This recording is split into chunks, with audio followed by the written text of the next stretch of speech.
Hi, I'm Stephen Carson coming at you from St. Louis, Missouri in these United States. Yes, that's a bit of sun on my face. I'm not in a, vacuum sealed studio. This is just my office that is sort of a maladapted to a studio.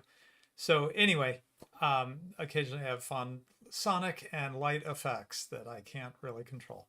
Uh, okay, so we are continuing with the Left Wing Terror series. This book, Days of Rage, I hope it's interesting to you guys because I am just addicted. I have trouble stopping reading the book once I get going because it is so.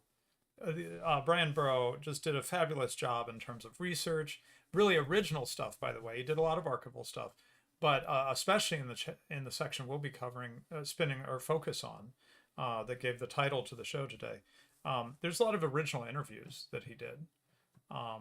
Ray Luc Levasseur, he just talked to him for a bunch of time. The guy talked, and so that's able to fill in a lot of details that otherwise would have been remained murky from court records and so forth. So it's a fabulously researched book, and also it's just gripping. I mean, even if you feel like you've gotten the gist of it from the show, I would still recommend, if you find this interesting, get the book and read it. There's a lot of detail in there, and well, there's another theme I want to mention. Another reason you might want to read it, which I'll mention in a moment. Okay, but let's bring on Ryan Turnipseed. Welcome, sir. Hello, how are you doing, sir? Very good, very good. Now, we are professionals, so we're not going to dwell on it. But I just would mention that if you somehow are missing the drama going on with Ryan, including hitting the mainstream press, by the way, the mainstream, the regime media. Sorry, that's my preferred term MSN. now. Yeah, yeah, MSN. MSN, yeah. Search on his name at MSN, and you'll and go MSN and Ryan Turnipseed should come right up. Anyway, in case you're missing the drama, I really would urge you to take a look at Ryan's Twitter or his um, Telegram. Oh, good. We've got your Find My Friends. So that points all the stuff. Yeah, yeah. Yeah. So if you go to the video description, you'll click to our wonderful Find My Friends site that our friend Charlemagne maintains for us. And that has Ryan's various stuff in it. Do you have your Telegram in that? You might want to double check that. Yeah, it does. Okay, good, I good. had to specifically ask for that to be added, so. Okay, excellent. Yeah, yeah. So in both those places, you'll see Ryan keeping us up to date with his adventures, and they are quite adventures. But anyway, we're pros. The show must go on, despite drama going on in other parts of our lives. So we are going to keep going with the Left Wing Terror.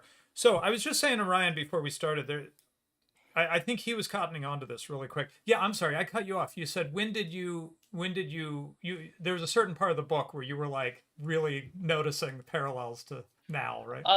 So whenever we were going over the Black Liberation Army for the first Okay. time, we had an abortive episode where a ton of Mm-hmm. technical difficulties just axed it. One of the notes that I wanted to talk about and didn't get to in the one that's up currently, is that the diction. If you were to remove dead giveaways like pig or something like that, that automatically reveals this is a black This anti-police in group. the 70s, it's kind of an era thing too, right? You don't Yeah, hear yeah. pig that much anymore, but yeah, yeah. Right, yeah. Yeah, now it's ACAB instead of Right, ACAP. So, right, um, right. if you get rid of just the specific dead giveaways and keep every other piece of diction, it sounds like it could be coming from any sort of racial interest group in the modern day. Right. They're calling people foreign occupiers, fascists, reactionaries. They're saying that people just want to take us back into the dark era of the past. They are saying that we want to get rid of this precious progress that we have just made. They're talking about they demean other people and don't even view them as human because they aren't redistributing all wealth in the country.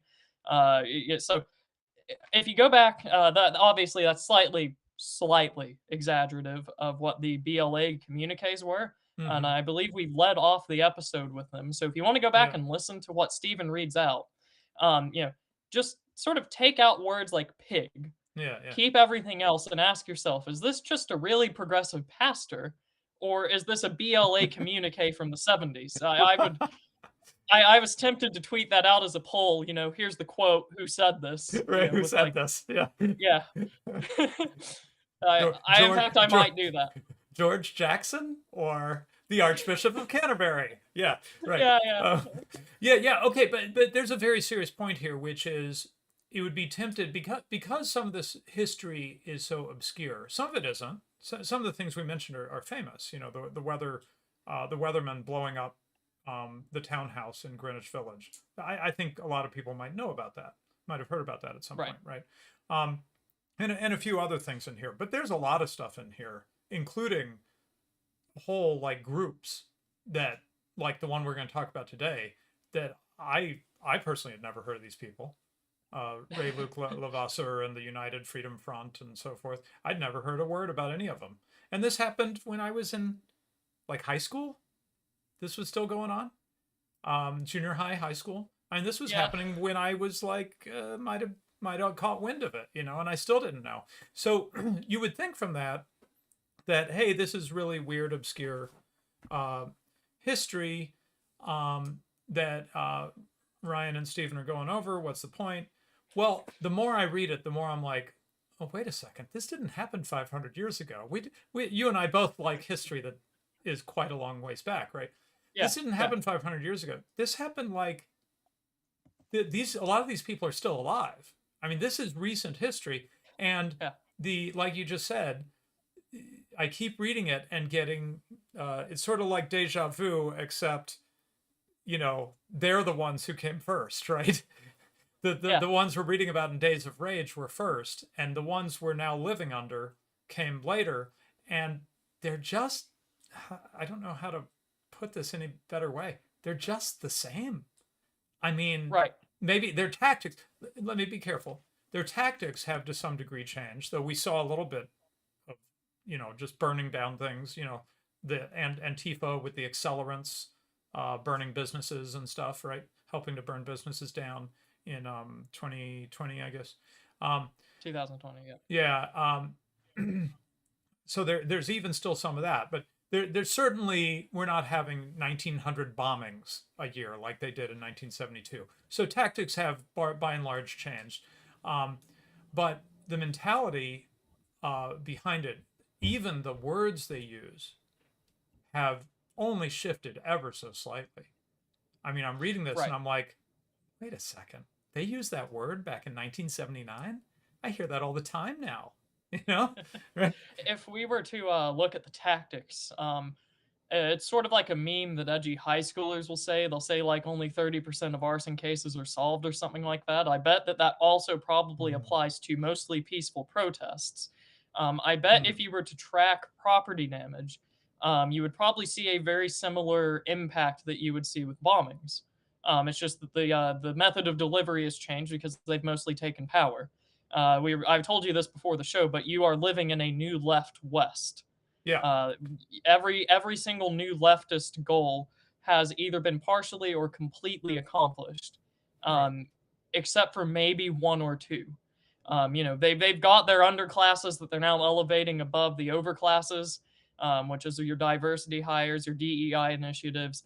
They have their unbreakable oppression narratives. They have their unbreakable underclass narratives. They have their unbreakable injustice narratives that people consider so religiously that you can't even question them in public half the time. Yeah. I don't mean to draw this back to something just because it's on my mind, but you know, whenever you have Christian churches excommunicating people because they don't take a harsh enough stance against political issue number 1 or number 2 or number 3, the new left has won in that regard. You know, everyone is doing their bidding, whether they realize it or not. Which is the whole point. So you're living in their world, and that's why all this seems so familiar. And the fact that it was memory hold for so long sort of gives us that inverse deja vu. Even though they did this and pioneered all this, we've never heard of it. So it sounds like it's just reflecting what has happened, even though there's perfect continuity between what we are covering here and what we see outside. Right, and we're mostly emphasizing continuity of, you know, sort of a worldview and ideology. Priorities, lingo to some degree. There are a few cases, we haven't dwelled on it, but there are a few cases like, say, Angela Davis, where people who were involved with terrorism back then are actually still setting the agenda today. They're literally the same people in a few cases. In my like normal life, I was talking to a family, and the father pulled up a weather station that was named Weather Underground. And I told him, hey, you know what that weather station was named after, right? And he said no. And I said, well, University of Michigan has a pretty big history with left-wing radical terror. um, so we went into that. And he said, well, why haven't I ever heard of these people? And I'm like, well, you might have if you've paid attention recently, because half these people went to prison. But like that's none of these. It's a very few terroristic organizations in United States history just gets off scot-free. Yeah. The Union Army would be number one. Number two would probably be these left-wing radicals Right. from the 60s and 70s. Angela Davis, you mentioned her. Yeah. She was the vice president nominee for the Communist Party in the 80s. She Wow. teaches at UC Berkeley still. Wow. Or was it UCLA? It was UCLA. Okay. She still teaches there. Some of these people that are less well known that we might not have said too many times throughout the show, some of these people still have tenured or emeritus positions at universities. So, we can revoke Nobel Prizes if you say that IQ is tied to genetics or something like that. But if you Right. bomb people and shoot them, as long as it's in the name of left-wing communism or socialism or liberation, you're perfectly fine. Yep. You just have to say it right. Yeah, you get rehabilitated and celebrated. Yeah, Lady of Shalott says Angela Davis is fated, Fete, as a professor. It's sickening to see these characters celebrated. KG says Bill Ayers, important figure in the Weather Underground, was very close to Obama when he was in Chicago. Right. Yeah, they were close friends. Yeah, yeah. I mean, they still have an influence. Yeah, and I did see that. Rogers that 95. I just saw the clip of that. Angela Davis had a DNA heritage test and found out that she had ancestors who owned slaves and ancestors on the Mayflower, and she's like, I don't know how to deal with this. Anyway, okay, so let's turn to what we're going to cover. The book. I realized I was sort of skittering over this, and I shouldn't have. The book. Well, I don't mind one thing I skittered over, though we'll have to bring it back in, which is the FALN. It's a Puerto Rican independence terrorist outfit that did probably did most of the bombing of anyone, if I remember correctly. They did a lot of bombings. Right. And I don't know why I didn't emphasize them as much, but anyway, they'll come back into the picture. Go ahead. Strictly speaking, I think it's because we couldn't. We laid out not a strict definition of what is left-wing terror at the beginning, but I think we said something along the lines of like secessionist behavior is not automatically left-wing. In fact, I think you and I would argue that it's pretty right-wing most of the time. Right. But that's that's what their stated goal was. But I think that as you and I would read more about them, we would see that they're probably a little bit more lefty than just pure secessionists or autonomists. And not this time, but the next time we'll see that the FALN gets pulled into just sort of this network of all these left-wing terrorist groups. They all just end up working together. Anyway, but that's for wrapping up the book. The Weathermen, which because it sounded sexist, got renamed to Bernardine Dohrn. It got renamed to the Weather Underground. So we'll call them the Weather Underground at this point. The Weather Underground, in the book, he keeps dipping back in and sort of giving you an update on what's happening with the Weather Underground story, because their story is quite long. It starts, we started with them, and then it continues really all through. And I didn't put as much. I was like, why is he talking about them again? We kind of did the Weather Underground. Well, here's the problem with ignoring them. They end up being at the center of the network or something. Or really influencing a lot of others, including the folks we'll be talking about today. So we're going to start with a little bit from chapter 16, if you're following along the book, which he calls Hard Times, the Death of the Weather Underground. And this is I think we'll find this quite interesting, what they end up doing. They work on a book called Prairie Fire, while they're underground. Secretly they're working on this. They print it, they distribute it themselves, and it just shows up in all these like left-wing bookstores and stuff. Okay. And then they came up with what he calls their most crazily audacious plan ever. I guess bombing things is not that audacious. Anyway, a grand scheme for the entire weather leadership, not only to resurface publicly, because they'd just gone underground, kind of gone silent through the, 72, 73, and so forth. Prairie Fire, their book, comes out July 24th, 1974. Not only resurfaced publicly, but to do so while simultaneously gathering the radical left into a single overarching coalition that they themselves, and let's name those names, Jeff Jones, Bill Ayers, Bernardine Dorn, Eleanor Stein, and Robbie Roth, would emerge to personally command. And they were going to do it all in secret. And so here is their crazy plan. They were going to fool the radical left into returning Weather to leadership. Okay. Now, couple things I don't want to cover this in detail. Couple things to call out here. Number one, the plan didn't work, but it's very interesting why it failed. We'll get to that in a moment. But what was their actual plan? Well, they started a front group, I think is the right term, the Prairie Fire Distribution Committee, and they convinced some people to be part of it, in some cases lying to them and saying this didn't have anything to do with weather.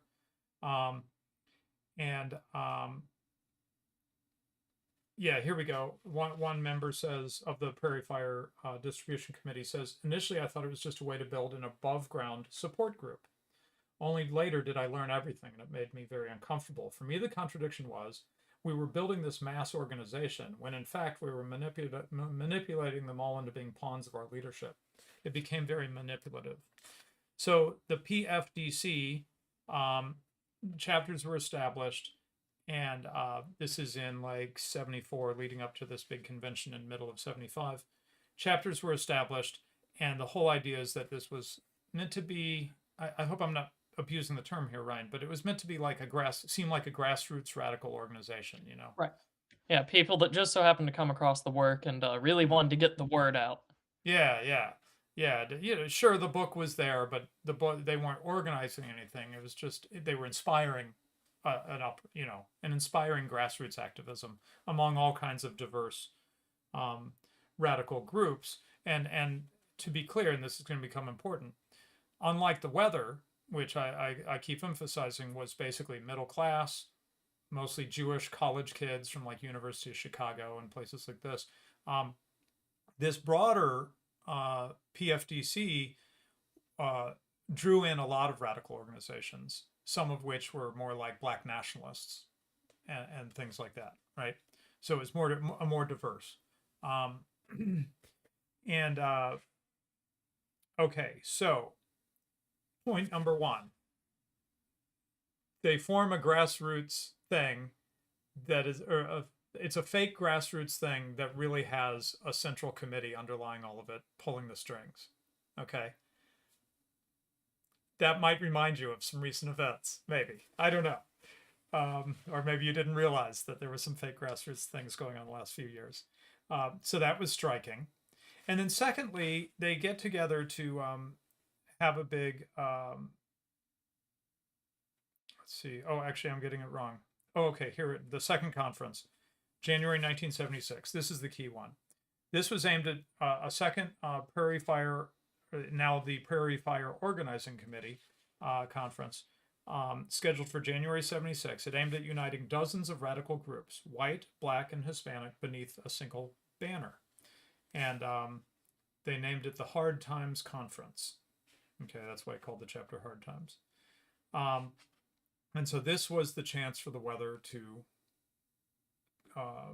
lead the movement, which had been their intention all along, right? They wanted to go underground. They wanted to show the way with their bombing and stuff and have a bunch of other people rise up because they thought revolution was just, it just needed a little bit of encouragement and a little spark and it would happen, right? But they would be the vanguard. They saw themselves as the vanguard, right? So here's their chance to reassert what they saw as sort of their rightful place as the vanguard. There was a film, by the way, including the cinematographer from One Flew Over the Cuckoo's Nest, worth mentioning, Haskell Wexler was involved with it, an 88-minute film called Underground, which spliced footage of 1960s demonstrations with shots of the 5 weathermen still underground talking in shadow. Okay. It actually got some attention, I believe. And support from, let's see what happened. Oh yeah, the guy, they tried to subpoena the guy who had interviewed the weatherman, and he held a press conference where he brandished a petition of support from 32 Hollywood grandees, including Jack Nicholson, Warren Beatty, and Mel Brooks. And so the government backed off. So there you go. Hey, Hollywood stars do have power. What do you know? Okay, so then, anyway, they're going to have this conference. This film is coming. And there's more than 2,000 delegates. So this is not small, right? Because this is not like all the activists. These are the ones who actually go to the conference. So these are 2,000, probably representing a lot of other like-minded people back in their hometowns and stuff. 2,000 delegates representing dozens of radical groups, from the Puerto Rican Socialist Party and the American Indian Movement to the Black Workers Coalition and the Republic of New Africa, Africa with a K.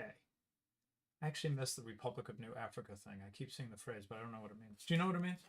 It was a black secessionist group that was sort of like a more radical Black Panthers, if I remember correctly. They wanted a black ethno state in Louisiana, Mississippi, Alabama, Georgia, and South Carolina. Okay, gotcha. And they consider that occupied territory. So there's your new left influence there. The occupied underclass by colonizers, which is strange. So they get this conference together, and trouble starts. They mentioned the vegetarians weren't happy because there weren't enough non-meat meals, and just the usual things you'd expect when leftists get together. But then it becomes clear that many of the interest groups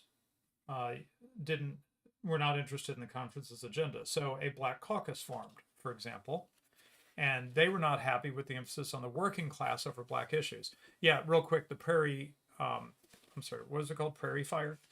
The Prairie Fire thing was trying to basically do more like classic Marxism. They were trying to go back to like the emphasis on the working class and like straight up Marx type stuff. And as we know from this series, and especially Rioting for Rights, our coverage of the civil rights movement, some of the communists had already figured out that that was not really working, at least in the United States, the working class emphasis. They'd already moved on to looking to like inflaming ethnic tensions and stuff to bring the revolution about. It's always about, we're going to bring the revolution about one way or another. That's always the mindset. Okay, so then a feminist caucus arose and was incensed at the lack of attention being paid to women's issues. And so basically, the whole thing fell apart. And the Weather Underground, I won't go into it, but it's kind of hilarious. This guy named Clayton Van Lithograph, something like that, some old commie, an older guy. He ended up denouncing them, kicking them out of, the leaders of the Weather Underground. He kicked them out. And then he did a struggle session with them. And it has a quote of Bernadine Dohrn saying, "She admitted among a kaleidoscope of offenses engaging in naked white supremacy, white superiority, and chauvinist arrogance." So there you go. So the attempt Maoist struggle sessions. Yeah, Maoist struggle sessions. But note there, the old sort of classic Marx move of, hey, we're in America, working class is primarily white, right? Just because there's more white people in America, at least back then there was. So that'll be our emphasis. Well, this just got completely blown out of the water by all the things that we're so familiar with today, right? Black liberation, women's liberation, Puerto Rican independence, all these other things just tore apart the unity they were trying to build. Go ahead. Yeah. There's a reason that the New Left took over everything in the United States and not just the open communists and Marxists, which you've written about this issue for the Old Glory Club before. It's very difficult to get power in the United States on a political orthodoxy centered around Marxism. Right. Open Marxism and communism is just, no one believes it here, so it is entirely unfeasible. Right. Even some people within the left-wing movements, half of them believe it. That's too little to have have a functioning society if no one believes the mandate, and even the people that would have the mandate don't really believe in it either. Can't work. Which is why, whenever these types that do believe in classic Marxism are faced with the new left, they've accepted most of the premises. They just still hold to orthodox Marxism, Bolshevism, Leninism, and all this other stuff. Right. So when they're faced with these sectarian interest groups like the feminists, the black liberationists, the Hispanics, and who knows what else, um, vegetarians probably have their own interest group at some point in these groups. Whenever they're faced with these and they're being told you're not focusing enough on this, and that's white supremacist, that's colonialist, that's oppressive, and all this other stuff, they have to accept it or denounce Marxism, just because the implications, the tenets, however, have already been accepted by all of them. They just articulate it differently, which is why the new left ultimately wins out in the United States among the left, and then the left goes on to win out over the rest of society. Which is also why you see here members of the Weather Underground admitting to white supremacy and white superiority, is because that's where the premises lead them. That's Right. the only conclusion that can be reached whenever they are met with a contest like this. It's like classical liberalism being exposed to any of the modern ideologies. It's usually just not equipped to handle them, which is why it ultimately just dies out. Big Brain Content has a nice callback to our coverage of the weather, the original episode on the Weather Underground, as well as his award-winning book cover design. He says, "Let us back in command. I promise we don't have crabs." Anyway, well done, sir. Well done. Okay. All right. Then it talks about them, I think, finally catching. Let's see what happened. Oh yeah. Anyway, he also covers the.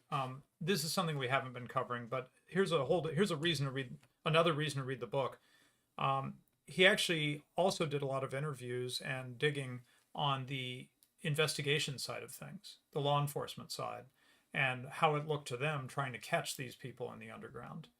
And then some of the lines that they crossed and got in trouble for with COINTELPRO kind of being exposed before Congress, and he even mentions Mark Felt, who I think we now have confirmed was Deep Throat, involved with bringing down Nixon. Am I right about that? Sounds about right, yeah. Yeah, I thought he had actually said, yeah, it was me. Somebody from the CIA, I think, or FBI, one of those two. Anyway, there's a whole subplot that he's following through this, which is kind of interesting, of the various, the New York NYPD and the FBI and various others who are involved with trying to chase down these underground folks. And of course, it comes together nicely when you're reading the book, because he shows them how they finally get a break in the case, are finally able to follow a paper trail, and then catch some of these guys, right? And that's when the two storylines converge, right? When they actually end up in a shootout or arresting them or whatever. Different things happen in different ones. Anyway, so that's Weather Underground stuff. So I'm going to skip the chapter on FALN, but just note that they were blowing a lot of stuff up from like 1976 to 1978, particularly in New York, I think. And we're going to jump. Yeah, it turns out the West Side Story romanticism of the Puerto Rican immigrants wasn't so peaceful, despite the fact that it was centered around violence itself in the story. Right. Okay, so let's focus today then, the bulk of our time here, on Ray Luc Levasseur. I said it wrong. Levasseur, sorry. Ray Luc Levasseur. It's a French Canadian name. I keep messing it up. Levasseur. Ray Luc Levasseur and his outfit, which is quite interesting. I'd like to start with the opening quote that the author shares when he gets in this story from Ray Luc Levasseur in a 1976 letter celebrating the birth of his first daughter, which was happening while they were underground. Now is the time to show our love for our people and our hatred of injustice and oppression. Armed revolutionary love means not standing around while the oppressor strangles the life out of our people with his jackboot. There will never be a better time to fight and die than now, cutting the throats of camp commanders and fascist agents. So there he is, celebrating the birth of his first daughter. It warms the cockles of one's heart, doesn't it? Okay. Okay, he actually starts with a bombing. Right, and But that's kind are of you comes going in way to later in the story, so I'm gonna are you skip going that. to are you going to it might be good to start off with, who is this guy? Yeah, What yeah, group is he exactly. part of? Why does he sound French, but, we've been talking about all these different minority groups. Yeah, this is interesting because Ray Luc Levasseur is in Maine, if I remember correctly. Um, Right. really And unusual. white. Yeah, and white. Right. And his uh, original bitterness came from how French Canadians were treated in Maine. I had no idea that people looked down on French Canadians. I learned something new reading this. Did you Yeah. know this? I mean, I'm not Yeah. from the North. I don't know anything about things like that. It's a very obscure thing, and to be honest, I haven't seen like a concrete thing that just says French Canadians were hated. It's just whenever I hear about or I say French Canadians, French Americans, I suppose in this case, um, whenever you hear about sort of those New England states, before you had any major waves of immigration to do with Irish, German, Italians, Poles, Romanians, whoever else, Greeks, the big issue that you see sometimes is the French. They're sort of like in the north. They're fur trappers. They're sort of seen as these poor, ignorant, backwards rednecks, but they're Mm, north instead of southern or Appalachian. got it. Um, they're usually characterized as dumb, leeches, a bunch of very unflattering things, um, and sort of outside of proper Anglo society. So, if they were in the Midwest or something like that, they'd probably be considered alongside Germans Hmm. with that sort of level of suppression. Not, WASP society with the progressives doesn't like anyone that is WASP. It's not that they don't like Germans; it's that they don't like anyone that is a non-WASP. Right, right. Is So, not you know, themselves. Yeah. yeah, French people in the north get hit by that. So did Germans and all these other groups. It's that thing you learn about when you learn languages that in old languages the word for foreigner and barbarian are the same word. Anyway, uh, you're those other people who are savages. Okay, so what was this organization? Unfortunately, it goes under two names. Um, yeah, the first name they use is the Sam Melville Jonathan Jackson Unit. Now, Jonathan Jackson is that brother of George Jackson who ended up getting killed as George Jackson was starting his activism, and became someone they, I guess, remembered. The radicals remembered. I forget about Sam Melville. Melville. We covered him earlier in the book. Do you remember? Uh, that may have either escaped my notice because I was focusing on other things, or it may have been during the episode where I was not here. Oh, right. Okay. Let's see. Oh, yeah. He was Weatherman. Hey, Okay, there's yeah, your I wasn't connection. here for that They episode. literally I had used to. they literally used the name. Let's see. Yeah, he wrote letters from Attica. Yeah, wasn't he? Is Jane Alpert and Sam Melville? Yeah, So, yeah, it kind of goes back to your point that the weather underground, the weathermen, and all these other groups just kind of they're all connected. yeah. I think I'm getting that right. Um, sorry, I just now. Yeah, yeah. It is. It is. I'm quite sure.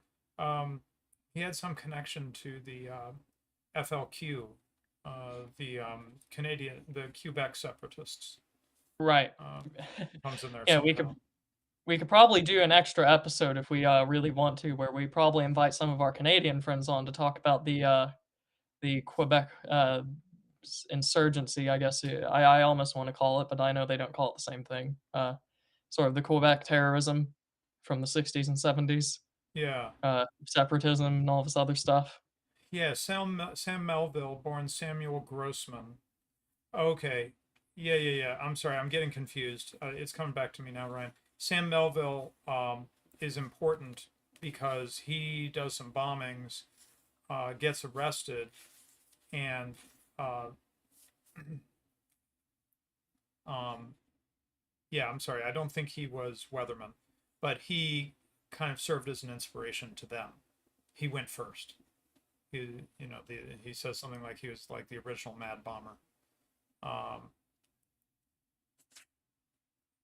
Anyway, so yeah, fall of 1968, Melville began to talk about bombs. So this is a bit before, yeah, 69, he actually starts a bombing campaign, but he's arrested quite quickly. Anyway, so they named themselves after Sam Melville, this original left-wing bomber, and Jonathan Jackson connected to George Jackson, and therefore to like Black liberation. And oh, I'm sorry, and important connection there. George Jackson is connected with, you know, prison reform and stuff, because as we mentioned last time, that's a big theme here. Is you know, they're We trying should to work with convicts are going to help us start the revolution this time. You know. we should set up a miniature competition that we end at, like, say, the end of April, where we're saying, like, come up with, like, a digital version of the cork board with the red lines between everyone, and we can Right. see who can make the most elaborate connections between all these people. Yeah, That might be a good idea. it would help me actually. It's a little hard. You get a little lost. Um, so they originally called themselves Sam Melville Jonathan Jackson Unit, or SMJJ for short. They later changed the name to the United Freedom Front. Okay, who were they? Now, who have we had so far? Our cast of characters. We had the Jewish middle class college kids doing the weathermen. We had the ex-con, rather urban Harlem Panthers, or some of them splintering off and becoming the Black Liberation Army, right? Now, I feel like I've missed someone. Did I The talk? Oh, and then the Symbionese Liberation Army is kind of a Yeah, splinter that's off it. the Black Liberation Army, right? And Purely ex-convicts. yeah, Symbionese Liberation Army is got a lot of ex-convict aspect to it. That's here. Ray Luc, as we'll see, Ray Luc Levasseur is himself an ex-con. But better to think of these as he said, two. I'll give the summary: two blue-collar couples. They're all white, by the way. Later, three who robbed banks, engaged in deadly shootouts with politicians and multinational corporations. 9 children that they were raising underground, right? While on the run and hiding and everything. Now, I did not see this. They were an inspiration for the 1988 movie Running on Empty, starring teenaged River Phoenix. I vaguely remember hearing about this, but yeah. So I didn't even hear about these that would guys, but be they got a movie about themselves. Anyway, I'll have yeah, to look that into would be your wheelhouse and not mine. Oh, what movies? Yeah, yeah. Oh, okay. Um, yeah. Well, this is not exactly something we'd probably watch on a family movie night, you know. Um, let's look. Let's talk about these.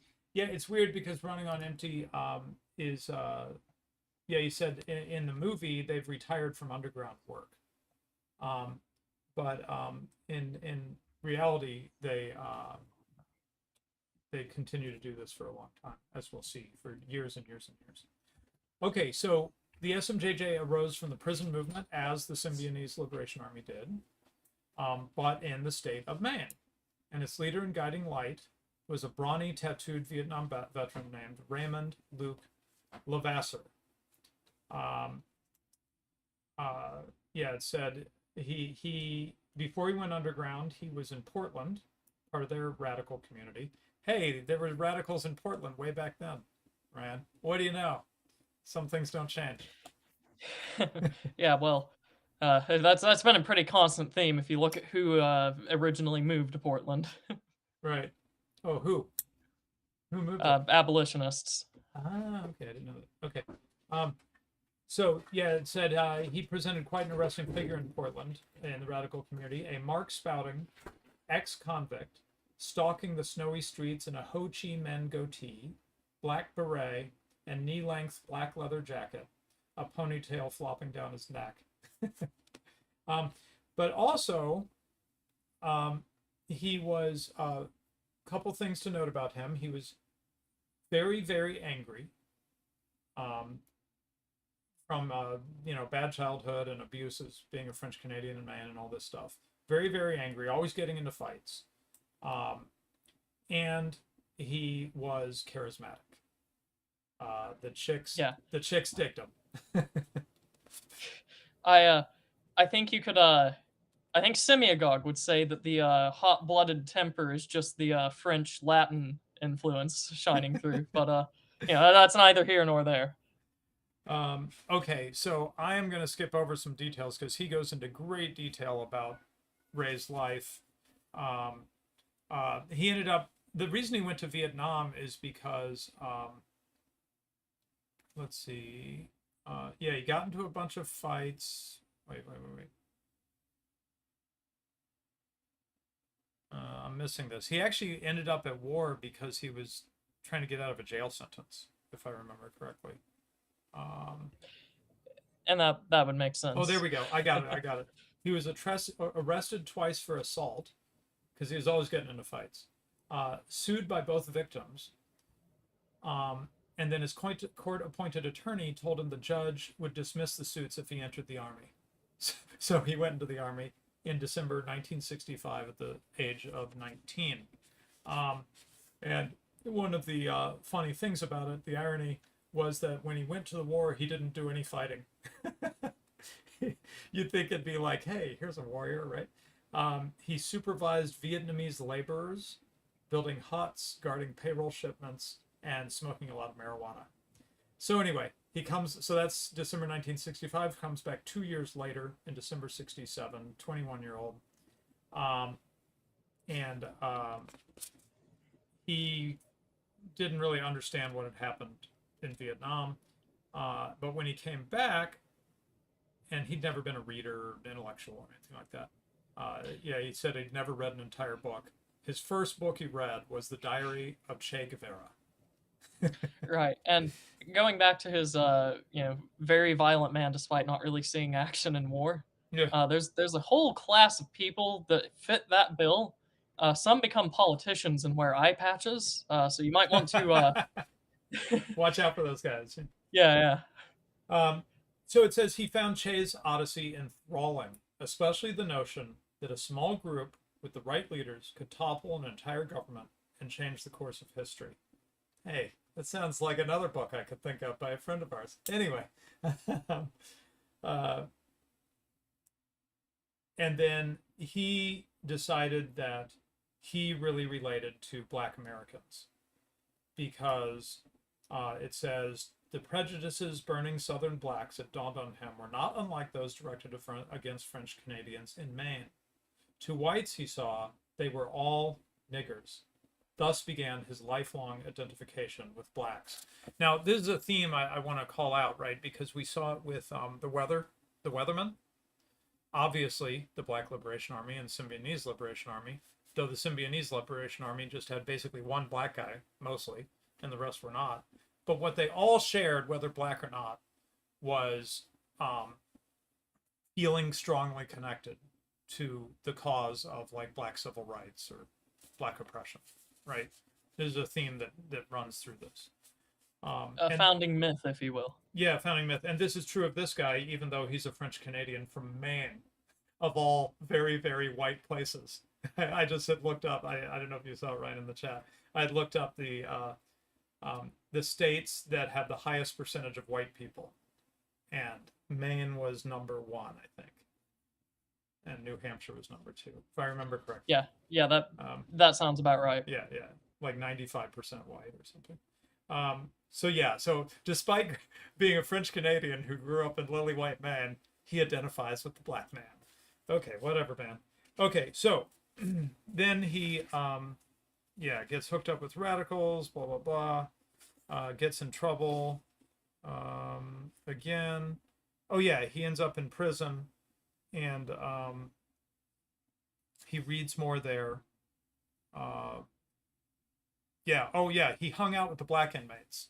The black and white inmates were totally self-segregated. They sat separately.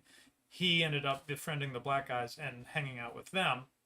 And so he read of the Panthers and George Jackson, who we learned about, right? The big inspiration for the Symbionese Liberation Army. Right. Yeah. If you can't get the hot-blooded, willing to kill and shoot people guys from the streets. You can get them from the prisons, and you can Right. mask that in, we're just trying to be humane and Right. get these people that were unjustly prisoned out of their evil sentences. Right. Yeah, Right. Yeah. Yeah. which is exactly what we see in the modern day. Prison reform. Yeah, prison reform. That's right. Or what do they call it now? The Soros people. They call it like justice reform, I think. That sounds about right. Criminal justice reform. I think that's the Yeah. phrase. But it's kind of in continuity, I think, with this. Um, he read more of Che and Mao and Ho Chi Minh and Lenin, and he began to daydream about leading his own underground army. Um, and so he was always causing trouble in prison and so forth. Anyway, he got out, and then a big change for him was George Jackson getting killed, which was a key event for the Symbionese Liberation Army, right? He wrote in his diary, "George murdered. I'm insane with hate." Then 3 weeks later came Attica. Attica, Attica, Attica. The massacre burns in my mind for weeks. And so then let's see. He got involved with anti-war work. He started a chapter of Vietnam veterans against the war. And he was quite the public figure, which is really bizarre. This happened with the Weathermen too. You had these people who, like, their faces were known, and then they decide to go underground and try to hide. It's a different world, Brian. I mean, today, if a face goes around the internet, it's like what's his name? Who's the guy who we always say he can't keep getting away with it? Sam Hyde. Yeah, yeah. It's like Sam Hyde deciding to actually, become a criminal and go underground, which didn't mean really hiding. I mean, people were still seeing them. They would just go off somewhere else, right? All these people Right. were living in America somewhere, right? And you just couldn't have someone who's like an internet famous face like Sam Hyde go underground like these people did in the 70s. So it's just a different world technologically, I think. I think the proper strategy here is just to be born with a name that carries with it such power that you could never be unmasked. You are always anonymous, no matter what people know about you. Right. Yes, very handy. Okay, so overnight he became a public figure in Maine, a highly visible anti-war activist and a regular presence on television news. For Levasseur, the high point came when he led a crowd of protesters that rocked Vice President Spiro Agnew's limousine after he delivered a speech in Augusta. His proudest moment, he often said, came when he spit into Agnew's open window and barely missed hitting him in the face. So there you go. Heartwarming story from Ray there. Let's see. Oh yeah, no, one quick detail. It says he was working with these other groups, and they were like, whoa, some of these guys were just like hippie Crosby, Stills, and Nash types. It says Ray was pretty far out there politically. His hero was Joseph Stalin. So there you go. Right, and you notice Agnew, Nixon's vice president, he was sort of seen as the more radical compared to the Gerald Ford that he would get later. You only see these rabid anti-war protests, the absolutely violent and barbaric ones whenever Nixon's in office, and that's because most of these people more just hated Nixon than they actually hated the war.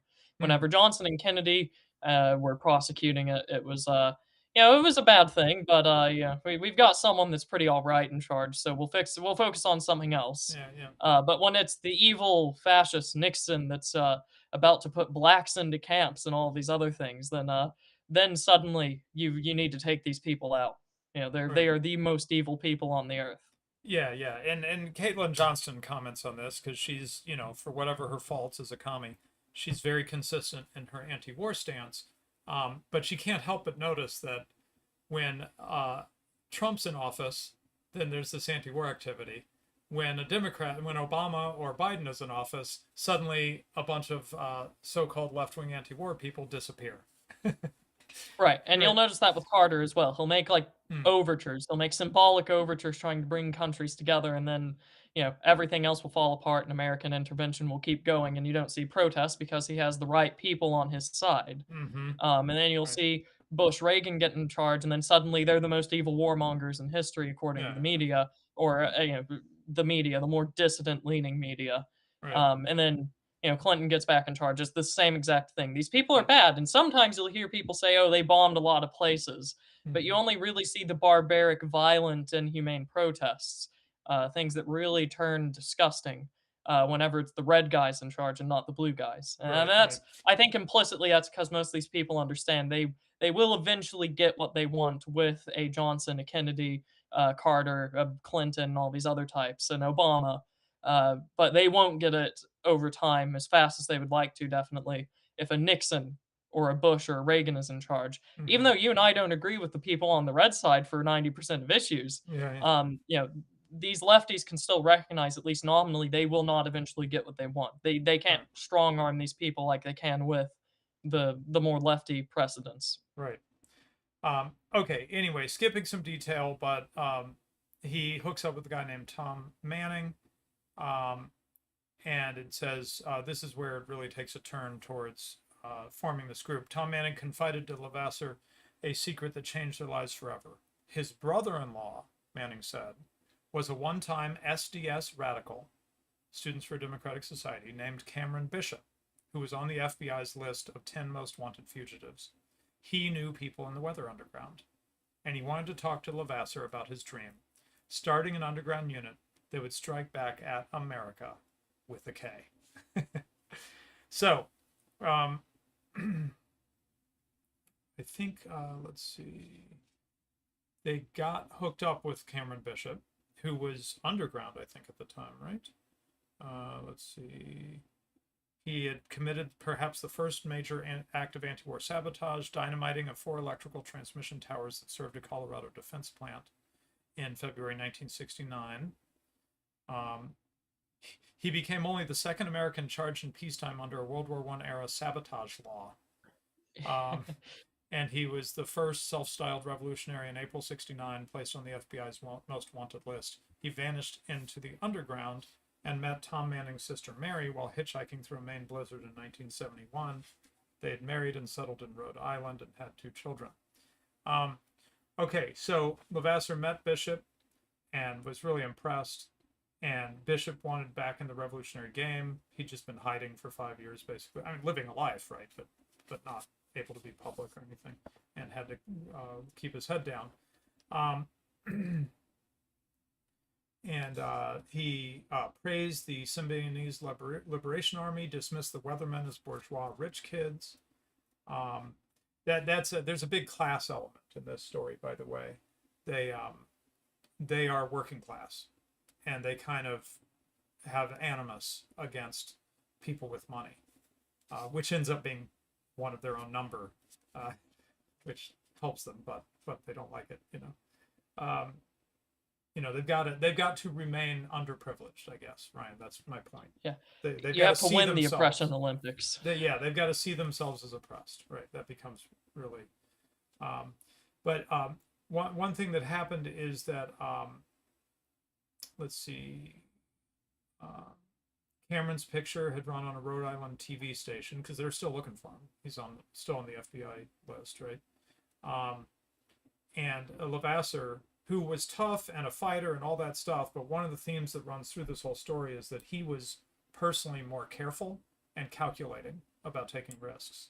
He didn't like being a cowboy. He liked to plan things out, case things, test their plans before they actually do them. He was more of like I don't know what to call it. A loose cannon. He wasn't a loose cannon. Is the point? Levasseur. Oh, sorry. Yeah. Levasseur was not, but Cameron was. Cameron was like, okay, let's start doing stuff. Now there's a term that gets used throughout here, which I think is worth calling out. I'll read the quote, and then I think you'll hear the term. Cameron was a big fan of expropriations, Levasseur remembers, but he had never done one. He had an attitude and a gun, but he'd never done it. Cameron was really pushing this. I thought it was totally premature. I was game for a lot, but robbing a bank? That was ludicrous. None of us had experienced anything like that. That was just too much. I really resisted. On the other hand, I felt a commitment to Tom Manning and Cameron. I felt myself getting drawn into it. Hope you caught the word. Expropriations. They don't say, I pulled off a bank heist like a common thief would, right? because they're not common thieves, right? They're doing this for higher reasons. So they say, yeah, I did a couple expropriations, and that means robberies. They took money from somebody, right? They stole. Yeah. We could call it redistribution in the modern day for all those peaceful protests. Um, let's see. Yeah, so right, so they're on the edge of going underground, and then there's this bookstore that one of them works in, and Mary Bishop, Cameron Bishop's wife, Tom Manning's sister, is whimpering in a fetal position. She had been raped, she said, by two men who held a broken bottle against her neck. Levasseur thought it was the Portland police who had done it, and they decided to go for it. They vanished from Portland streets. Now, we can already mention some other names. Linda Coleman didn't go join the others underground right away. They tried to keep the bookstore open for a while, but then they quit and shut its doors. And Pat Gross, Patricia Gross, Gros, who ends up coupling with Ray.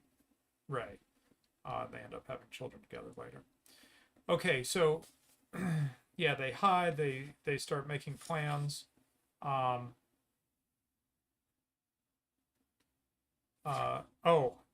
then they got. Let's see what happened.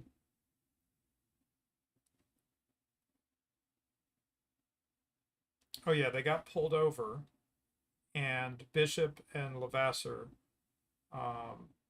placed them under arrest. Let's see, and yeah, getting Bishop meant they had a top 10 fugitive, and photos of both men were on the front pages in Maine, and it seemed like, well, that was the end of that. Cameron Bishop was taken to Denver to face charges on the sabotage he had done years before, but Levasseur was given bail. And by the way, this happens a lot, Ryan. I'm sort of surprised. They'll like catch like terrorists. Sometimes, to be fair, they don't realize who they've gotten. That's part of what happens. They don't realize this is someone from an organized group or whatever. They'll literally have one of these people in their terrorists in their hands and essentially let them back out on the street because they don't know. They just don't realize what's going on. But other times it just seems like you let them get out on bail. Of course they disappeared the next day. I mean, what do you think would happen? You know. And that's the that's still a modern tactic, as you see a lot of left-wing DAs. If they don't just release people and say we're not going to press charges, they'll just say, oh, here's an absurdly low bail. Also, we'll be looking this way. You can go that way. Oh no, they got away. Right. Yeah. And then they'll be out the next day blowing things up or whatever, setting things on fire. Okay, yeah. So to be fair, it says that Levasseur, he was detained on a weapons charge when he was caught with Cameron Bishop. Cameron Bishop was out. He's out of the picture at this point, right? But to Levasseur's amazement, he was granted bail. The authorities had no idea of his plans for revolutionary action. So this is one of those cases where, even though he was an ex-con and all that, they didn't really have anything to pin on him, and they did not know that they were forming an underground terrorist group. So Linda Coleman, who was the one with money, she had a trust fund. She paid the Boston bondsman $3,000. Not exactly a small amount of money back then, by the way, Ryan. Not a small amount of money now, but even bigger back then. And then somebody in Pat Gross came down, picked him up, and Ray and Pat conceived their first child that night. So the first baby in the picture comes in real quick. Okay, so let's see. We're gonna skip forward a bit here. They let's see. Yeah, they need money to keep doing to do what they're gonna do. So yeah, that I guess, Ryan, I'm naive. I just hadn't thought through. I hadn't thought through trying to live a life underground. So I did not think about when I first, started scanning the book and saw that there was a lot about like bank heists and stuff. I'm like, what? Are they like striking against capitalism? No. They're just going to the banks because that's where money is, and it takes money to fund all this stuff, right? Right. They've got to live, they've got to like rent and They've pay got food. children to feed. Well, as we'll see, they have children to feed, and all these groups seem to end up with an absolute armory. It keeps on saying that the cops figured out they had were staying at a certain house. They realized the cops were onto them. They had to just run and leave everything behind. The cops get to the house and they find like gazillion guns and sticks of dynamite. Yeah. Like they've all these groups seem to somehow end up with just like a small army's worth of equipment. Right. And that's something that if we were to cover like the IRA as an example, there's no end to the places that you can receive weapons if you are a New Left group in the years 1960 to 1990. Like we're off topic slightly here, but like I think the IRA was being trafficked weapons by Gaddafi. So, that famous Irish-Libyan connection. One struggle, right?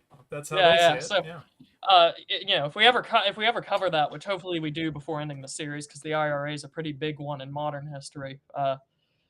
You see stuff like that in the United States. It's not that big of a stretch, just because there's a ton of weapons here to begin with. But that's just something to keep in mind. When these guys have money and they want weapons, they can get weapons from anywhere. Right. So, okay, kind of skipping around. They hold up a bank. They get like $2,000. And yeah, they decided to start actually doing something now. Now they've gone underground. They're finding ways to get money, and now it's time to actually do what they went underground to do and start blowing things up. And so Ray Levasseur said we should be attacking symbols of the fascist U.S. government, because this other guy, he wanted to kill main power and light officials because of rate hikes. It was like, what? Yeah, but Ray carried the day and said, no, we're going to go after the government, and then they have to get some dynamite. They find a way to do that.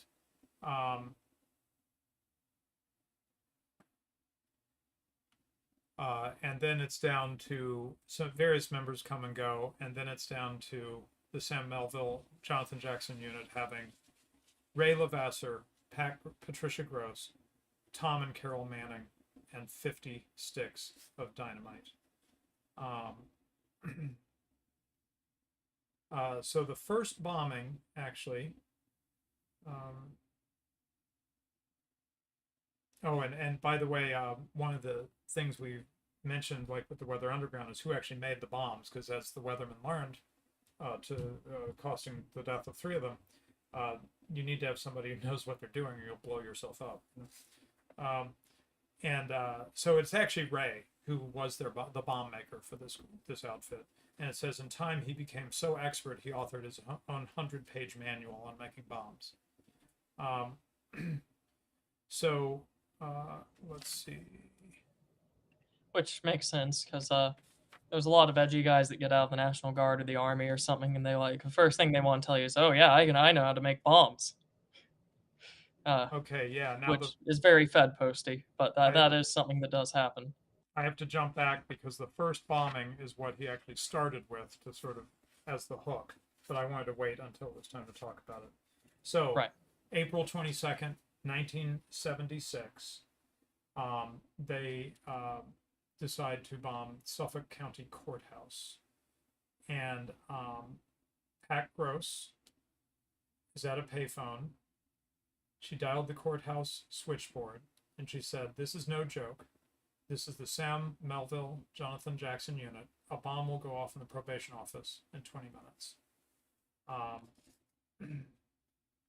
And it said she had never done anything like this before. She was only doing it, she knew, out of fear that the group's fiery leader, the father of her infant daughter, would reject her. She says, I was scared shitless. This was our initiation, you know. This is from an interview with the author, Patricia here. This was our initiation, you know. I was just so in love with him. I had to show I was willing to be part of that armed struggle. So I'll let people draw conclusions there about her motivations. But anyway, Bomb was scheduled to go off at 9:12. By 9 o'clock, Pat's watching the courthouse, and no one's being evacuated. So she goes back into the subway, calls the switchboard, repeats her warning, and then 5 minutes later, she sees a stream of people beginning to leave the courthouse. They were mostly judges. Security was apparently evacuating the most important people first. But no effort was being made to block the doors, so people were still going into the courthouse, even as they were having the judges come out.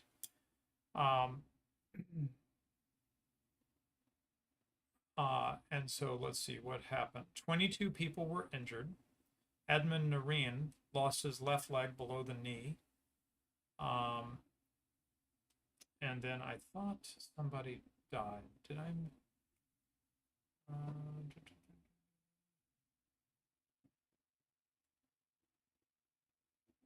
Yeah, okay, I guess I'll have to skip forward. I thought somebody died from this.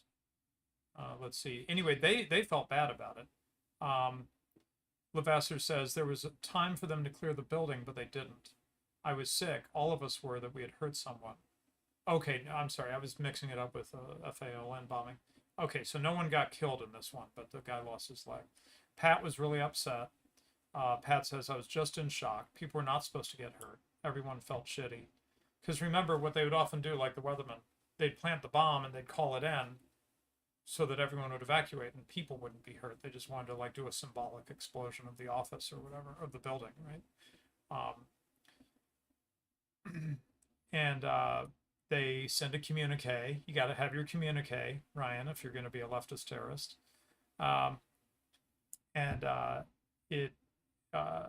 It says it struck the same melodramatic notes Levasseur used in his diary and his letters to Pat Gross. This is but the sound before the fury of those who are oppressed. I'm sorry, that is kind of funny. Listed a series of demands to reform prisons in Maine and Massachusetts, and then going on, we wish to make it clear at this time that if these demands are not justly dealt with, there will be further attacks against the criminal ruling class. Now, one of their members that had split off from the main four here decided that they decided to sort of form a different cell. They meant to kind of still be a part of the same group, but be a different cell. So Dicky Picciariello, something like that, he and a guy named Aceto got 15 cases of dynamite. Fortunately, they didn't end up using it all. So they did a bombing. And so a bizarre competition developed between the two rival revolutionary cells. So this is all part of this SMJJ, but they've got two cells and they're not coordinating with each other, but they're now just each bombing back and forth, right?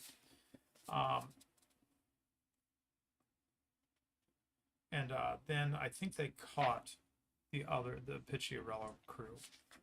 Let's see. So yeah, there's a very interesting detail in here where they actually harmed somebody and not just property, and they all had like a double take and they're like, whoa, we let off a bomb and someone got harmed. How terrible. You know, they're like actually viscerally sick. And that's in this case, I don't feel terrible saying this. This is how far a LARP can go. Most revolutionaries, as you can see in, say, the French Revolution, the Russian Revolution, all these other people, want to kill and harm people. That is what makes them revolutionaries. And the fact that they are organized in doing this. If they weren't organized, we would just call them serial killers, criminals, and whatnot else. Right. Whenever you see these new left types, there are some that are very, very revolutionary, and then there are others that are really just LARPing, and that's kind of what this is. You know, they set off a bomb at a courthouse and harmed somebody, and then they're like, "Oh no, we harmed somebody with the bomb that we set off at the courthouse." Right. Us normal people, we can see that this is very clearly almost an act, at least partially, for these people, like a ritual. They're showing how much they sympathize with the poor oppressed class, and they're going to set off as many bombs and kill as many fascists as they have to. And then when they actually harm like a person, suddenly they do a double take and they realize, whoa, we're harming people with the bombs that we're setting out on these buildings. So, you know, the French revolutionaries, the Russian revolutionaries would not have done this double take. In fact, they wouldn't be calling into buildings and telling them to evacuate. They'd be going for as many kills as they possibly can. This is this is a very different mentality that you see with the new left, especially in the United States. Is that they are basically they're LARPy, if you will, and I don't mean that Yeah. because they're just outlandish and they are doing this organized thing. I mean that in their mentality, they don't see themselves as really doing this, and you can see that whenever push comes to shove, someone gets their leg blown off by a bomb, and they're viscerally reactive emotionally. Right. Revolutionaries would not feel that way because they're willing to kill and execute and maim as many people as they have to bring about the revolution. So this other cell, Picciariello and Aceto, they get caught. And Aceto ends up really talking. And they kind of knew that that would be the case with him. He wasn't a reliable figure. So yeah, he knew Aceto would talk, and so it says picking up Gross and their baby. He and the Mannings did the only thing they could. They ran, and this happens a lot. They're often realizing they've got to drop their current situation that they've set up.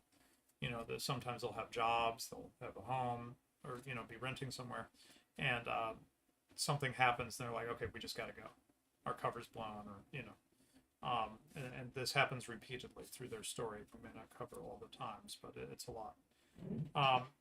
Okay, so then they're in New Hampshire, and yeah, they typically, the pattern here is they will steal money, they will hold up banks and stuff, but they also will like take just menial jobs. They're often just working, and raising children, and planning to bomb someplace. By the way, Ryan, you've gotten very dark. Yeah, this is called sundown. All I literally have no artificial light in this room except for a lampstand. So Okay. if that's an issue, give me a moment and I will turn on the little bit of light that I have. Yeah, go ahead. Turn on what you got. All right. Poor Alrighty, give me a poor moment. college student here. My goodness. Your heart I'm goes living out. in slummed, houses like you'd see in an immigrant family, 1910 New York City. Lights are a luxury here, alrighty? Right. Put another coal in the fire. Okay, let's see.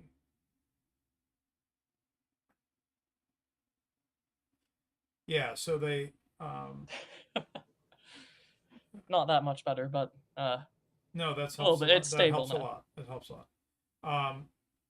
Okay, then yeah, they robbed a bank in Manchester, New Hampshire. And they got away clean with between $15,000 and $20,000. By the way, Ryan, some of the figures, I mean, they really go through money. Yeah. This is not like 15,000 today. This is 15,000 in 1976 or whatever. That's Right. That's a lot more money back then, and they keep having to rob banks. I mean, they really burn through the money. Yeah, well, I'll run a very quick conversion for you while you Yeah. while you do that. While you keep leading the story. So yeah, they let's see, they blew up at a W.R. Grace chemical factory in Marlborough, Massachusetts. Grace, the company, had been accused of exploiting its Latin American workers. And President Carter was holding a town meeting in March, about 10 miles from that town. So Levasseur built a bomb, a large one, left it outside the plant gate on the evening of March 12, 1977. It blew up, shattering more than 100 windows. And then they found out that the W.R. Grace logo was on the factory, but they'd sold it 9 years ago. And so they bombed a graphics printing press company. And he says, we screwed up there, Levasseur recalls. That was pretty stupid. So, with these bank robbery numbers, $15,000, 1976, yeah, around the time period, worth about $79,000 today. Wow. Which, I would like to have that. I could make that last a long, long time. Yeah, you could do it. You could, and they're raising kids and stuff, but still. Anyway, let's see. Yeah, so they lived lives. This went on, as I emphasized the marketing, this went on for 9 years. So they lived their lives while the men would sneak off and go bomb something or whatever. Meanwhile, they were just living a life. So That's let me give you a little example. Between actions, life for the couples began to slow in New Britain. Their various fake IDs held up. There was no sense that the authorities had their scent. Gross made friends at her office job, and for the first time, she and Levasseur found themselves nervously attending the odd office party. So they're underground, but they're like going to an office party, right? She and Carol Manning did their best to construct the illusion of domesticity. Gross baked bread and made maple syrup. Carol Manning refused to participate in any more actions. Like Pat, she felt that raising her child, 2-year-old Jeremy, both these couples now have children, was far more important than what they always euphemistically called their, quote, political work. Um, let's see. so And then what happens? Oh, they run a photo of him. Because FBI had just named him one of America's 10 most wanted criminals. But it was a bad photo, so he felt like he could. But then they decided to pack anyway because of this. right, Go and ahead. so 9 years doing all of this, and just this isn't quite how it lines up, but if you had a child for those 9 years, that's like a little under half of my lifespan Yeah, underground. underground. That, Yeah. to me, that's a really long time, 9 years. Yeah. So they made a move, found new construction jobs. The two men. Not long after arriving, Pat Gross discovered she was pregnant again. For reasons she only dimly understood, she was swept by waves of relief. And this is quite interesting, I thought. It makes a lot of sense to me, actually. I was in denial a lot of the time, pretending that none of this was real, she recalls today. I only figured out years later why I kept getting pregnant and why it made me so happy. It was the only way I had to not get more involved. If I was pregnant, they couldn't ask me to rob a bank. So she was like, wanted to please him, felt bonded to him, I guess.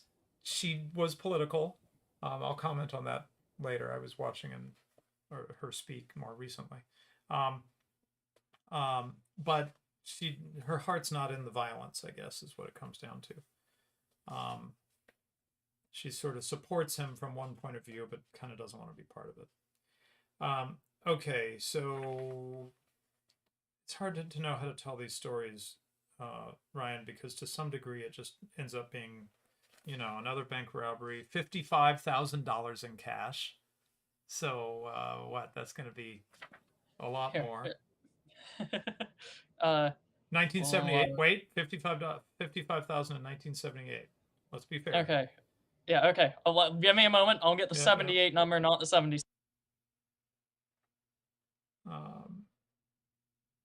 They detonated 2 large bombs outside Mobil Oil offices simultaneously in Waltham and Wakefield, Massachusetts. Their communique called for Puerto Rican independence.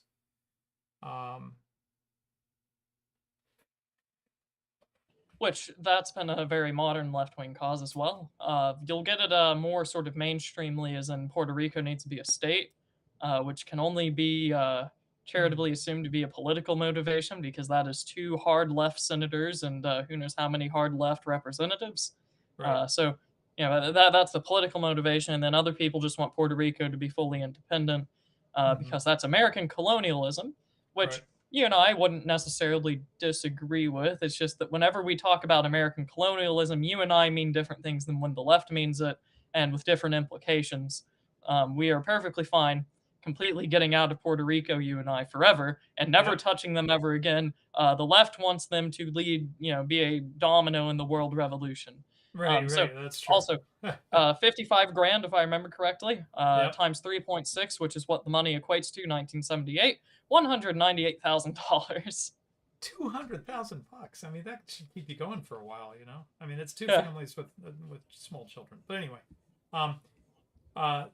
one thing did happen that ended up being a problem for them later, which is that Gross and their teenage babysitter, which they could now afford because of that bank job, that expropriation. Sorry to disrespect their political activity here. They were driving to the grocery store when Gross took a turn too sharply and slid into a ditch. and a policeman appeared, took down her registration and license. She was worried about angering her husband or her baby daddy, whatever he was, so she didn't tell him. But then he heard about it from the babysitter and just raged at her. But they couldn't think of any reason there'd be a chance of exposure, and he had her change her license immediately. Well, later on, this ends up being a problem for them, as we'll see. But for now, it's much time passes before it becomes a problem for them. Okay, then they decide to insulate their family lives from their political work. So the couples decide to split up, live in different places, and have a safe house where they would trying to remember. Yeah. They had a safe house that was just an apartment that they just used for like making bombs and stuff like that. That is, if someone broke into the regular house where they were living, you wouldn't necessarily find anything. Right? It would be clean. They actually kept 3 locations where the 2 families lived, and then a third place where they did their terrorist activities.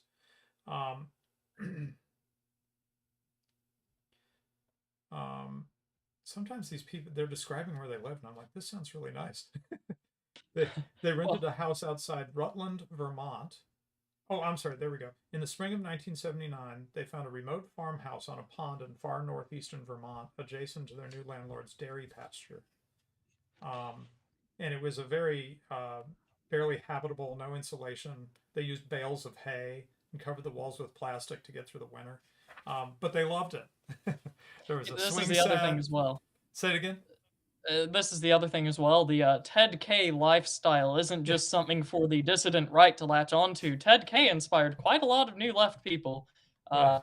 which includes sort of living a medieval lifestyle in the New England hillside or the Midwestern forests or Right. Yeah. whatever else. So there might be some people sympathizing with this lifestyle on the right. It would be unthinkable 20 years ago, but that's how the inspirations change. I have no Right. one way against it or for it. It's just pretty interesting to see how it changes. Yeah, and it's so funny. I'm reading this bucolic scene here, right? There's a swing set out back for the girls, and to Levasseur's delight, a concrete bomb shelter on the land where he could store his dynamite. So it's just that's kind of what I wanted to emphasize this episode. This bizarre juxtaposition of them basically wanting to have family life. I mean, they really do. They rejoice, as I shared that bizarre left-wing revolutionary poem or whatever, but it was his strange way of rejoicing at the birth of his daughter, right? So they're actually enjoying having children. They're like being normal in a way, Pronatal new leftist terrorists. right? Right. They're going to little parties and making friends and all this stuff, and then quietly going off and bombing things, right? It's just bizarre. As you do. As you do, right. Okay, so, and they really liked it in Vermont. It said Vermont's Northeast Kingdom was teeming with counterculturalists, many of them aging radicals like themselves. And they had like a social life there. Everyone was like us, she says, Pat. All the people in communes, the bookstores, health stores. It was a beautiful place. And it was the first time we could be ourselves as much as possible. She says, it wasn't like America, I remember that bothered me. Ryan, she's talking about how, this sort of country life and these bookstores. And I understand there's the communes and the health stores and stuff, but I'm like, actually, there's been a lot of places like that in America for a long time. Yeah. Yeah. It is a lot like America, actually. It's not unlike America. What's the joke? I think it's McIntyre's. Every once in a while the left will re-engineer normal life and think that they've discovered Atlantis. So in this case, it's American society. Right. Yeah. It's like, yeah, this is great. This isn't like that oppressive America we're fighting against. It's like, no, this is like the America that Americans enjoy. But anyway, whatever. Agrarian country lifestyle with the heavy literature tradition, normal people to talk to out in the farms. We could be describing Jefferson and Jackson, or we could be describing the more radical new left. Take your pick. Okay, so they did an ambitious bombing on February 27th, 1979. Mobil Oil regional headquarters in East Chester and New York City's Westchester New York's Westchester County. Um, and he built the bomb into an attaché case, donned a business suit, left the case in the third floor bathroom, did the warning call. Let's see. Yeah. He called and said, "We are retaliating for the imprisonment and or torture of Puerto Ricans by the Mobil Oil Company," he said. "Who are you?" the receptionist asked. Ray decided to throw the authorities a curve, posing as the FALN, this Puerto Rican independence terrorist outfit. "It doesn't matter," he said. "When we bombed Mobil Oil in New York, there were people killed. Get the people out of the building." And it wrecked most of it was safely evacuated, wrecked most of the third floor. No one was hurt.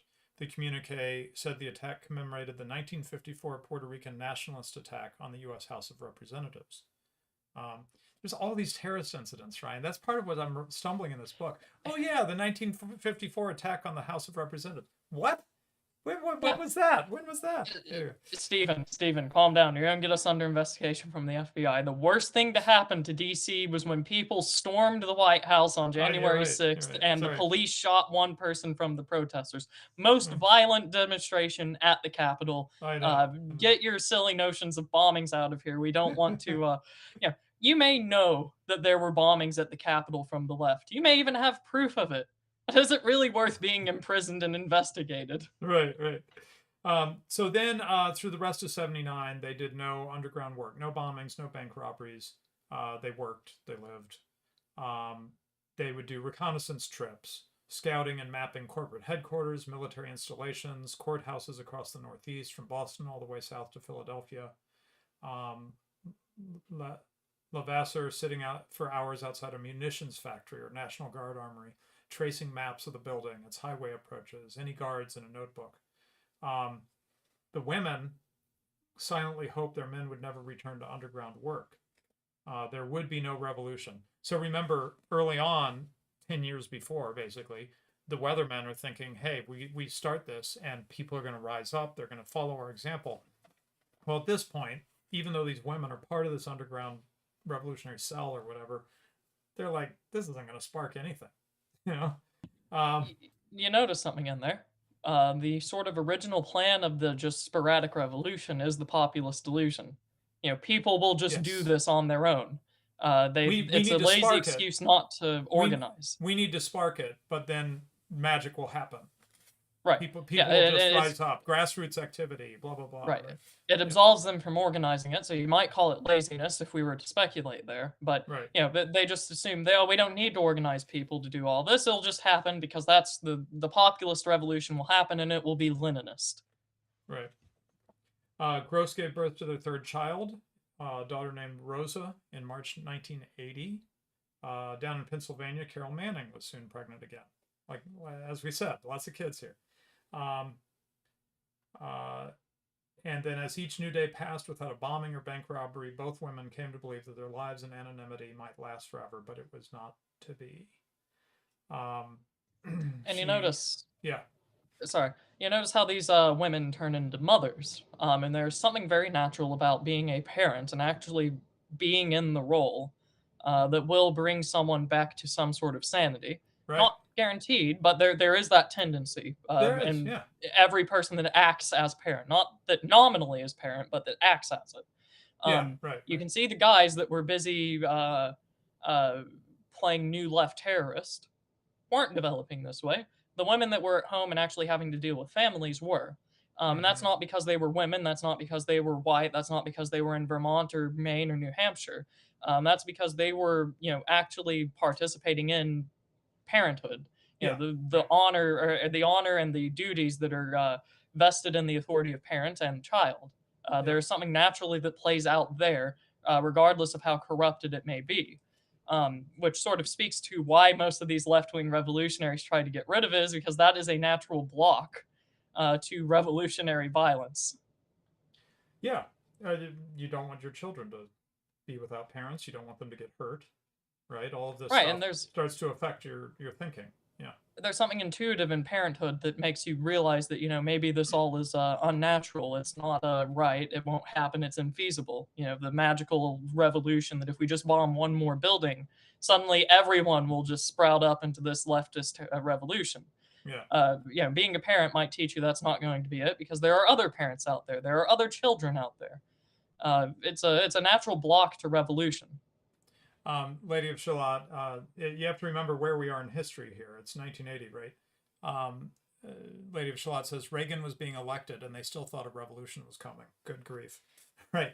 So, yeah, it is kind of weird. And even in the next section that we'll do in the next episode in this series, it's like way past the time that this was like a thing.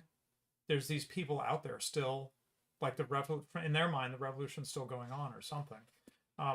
Okay, so let me finish up this chapter real quick. So the women were feeling pretty settled, and then she goes in to buy groceries in the Vermont village of St. Johnsbury, and she felt eyes on her. It's funny how we can feel that, isn't it? You can feel when someone's looking at you. She glanced up and noticed, to her amazement, just across the store, a familiar face. Sally Stoddard. She had worked in the prison reform movement, and Gross remembered her from a conference years before. She felt sure Stoddard was following her. And then she was afraid Stoddard would actually come up to her, but she didn't. And it says Gross hustled to her car, tossed in the groceries, drove quickly home where Levasseur was waiting. It was then that everything began to change. Now, I'm going to skip forward. Next week, we will cover the next 3 chapters, which are about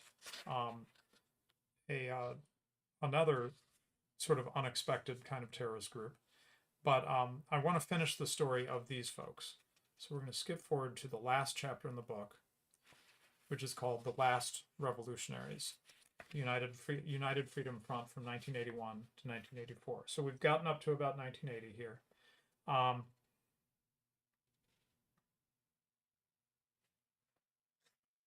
Literally to the end of the first term of Reagan, 1980 to 1984. Right. Goes through all his first term. Yeah. Yeah. So, and you were mentioning earlier how this all seems disconnected. This all started with, radicals from the civil rights movement. Now we're in 84 and people are still bombing. That seems really disconnected because we're used to these things being just a flash in the pan. But the civil rights regime was cemented. It didn't just happen and then fade away. So whenever you have the sort of civil rights regime, all that's going to do when it's written in law, and even the right wing at least nominally supports it on the national level, like Reagan, and then obviously the left was supporting it. Carter was a very big human rights proponent, which is the genesis of the civil rights movement. This is only going to embolden these people for them to ask for more. So it seems to us like it's out of time just because all these other nominally right-wing things are happening. But you have to remember the civil rights regime is still implemented. The thing that caused all of this is still being in effect today. Right. That's the foundation from which this all springs forth from. And until that's gone, you're just going to keep seeing groups like this. Antifa, in the modern day, big buzzword, but it's basically the same thing. It's this, is they just don't bomb people. They'll start fires on the other end of town and then beat people on the other end. Right. So it's just something to keep in mind for people that are rightfully confused about the timeline here. 1984 doesn't seem like the peak of left-wing terrorism in the United States, but it wasn't. Here we have but yeah, right. Still these here we have a freedom front. So on October 4th, 1981, the Maine Sunday Telegram published an article on Ray Levasseur's underground group headlined, "Where are the terrorist bombers now?" Levasseur and his group hadn't made a public statement, no communiques or whatever, in almost 3 years since their last action, the bombing of a mobile oil office outside New York in early 1979.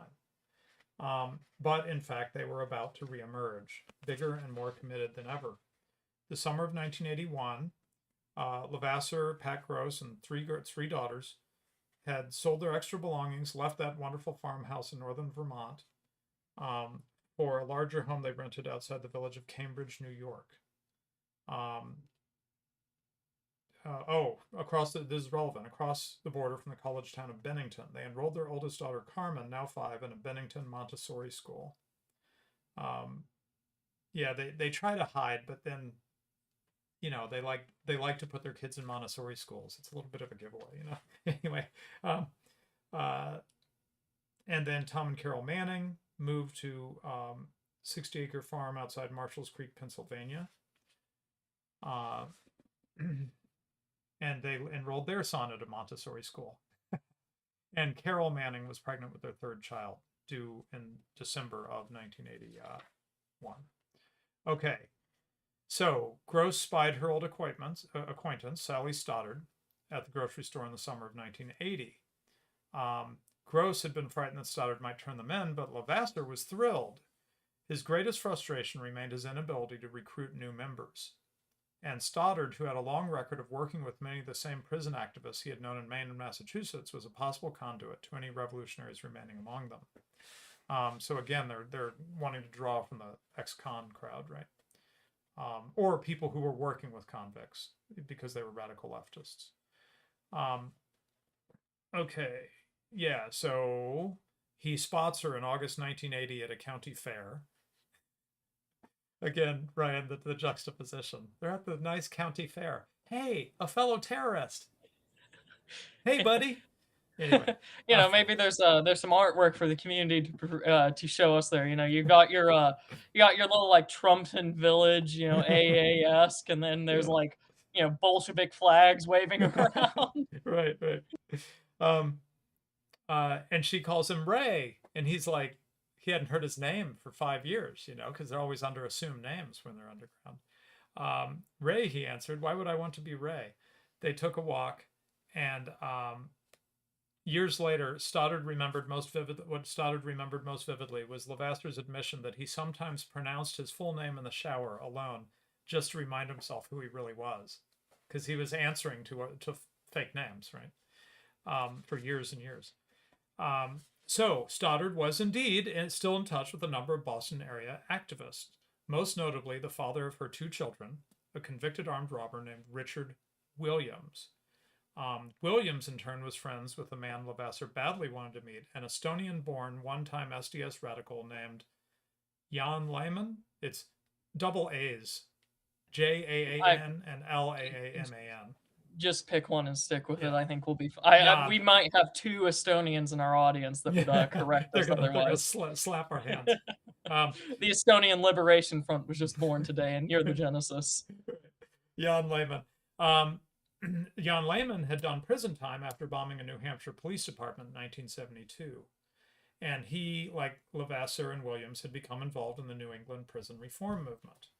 And then one non-white gets involved here, another radical friend, a tall, rail-thin African-American named Kazi Toure, an adopted name. And the 3 of them, Richard Williams, the Estonian Lehman, and Kazi Toure, they were willing to help rob banks, but they wouldn't go underground. They could help the group more by remaining in place. So Levasseur was like, okay, we're 1981 starting, and I'm gonna do this, right? Levasseur says, I was pretty excited. 3 strong recruits and the potential for more, plus the real potential for having a network in the Boston area. So now there's a 5-man group, the original 2, Tom Manning and Roy Levasseur, and now Richard Williams, Jan Lehman, Kazi Toure. They hit their first bank in New Britain, Connecticut on June 25th, 1981. It went so smoothly that Levasseur realized the new recruits were ready for full-time revolutionary work. So they moved south to the farmhouse in New York to be closer to the others in Boston, and they planned to start bombing again. Let's see. Okay, but then here's trouble. Oh, yeah. Oh, this is crazy. Right. So Levasseur walks into the town clerk's office in Brattleboro, Vermont to secure a birth certificate he needed for a new identity. As we mentioned with some of the other underground groups, they would use identities of children that had died when they were very young.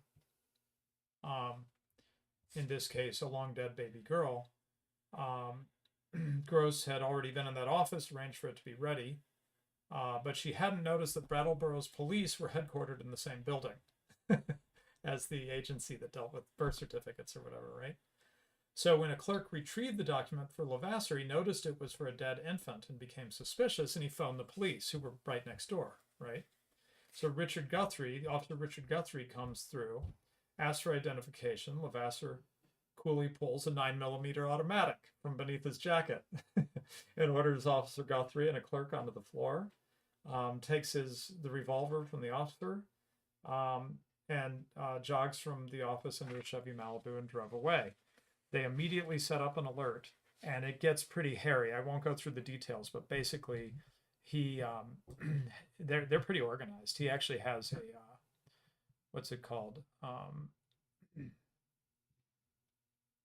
He had a police scanner bolted beneath his dashboard, so he knew the police were behind him and ahead of him, and a roadblock was being thrown up at the state line. So he went to a rest stop, parked the car out of sight, and just ran into the woods. He's like, I'm going to get caught here. And it was as desperate a moment as he had faced since going underground 6 years before. He didn't even exactly know where he was going.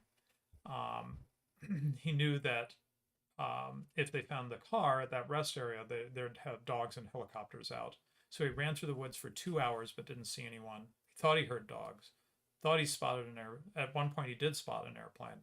But after about 10 miles, he came upon a road, reached a general store, called his wife, and she came to pick him up. This is a pretty funny detail. Their car was in the repair shop, or her car was. So she borrowed a neighbor's truck.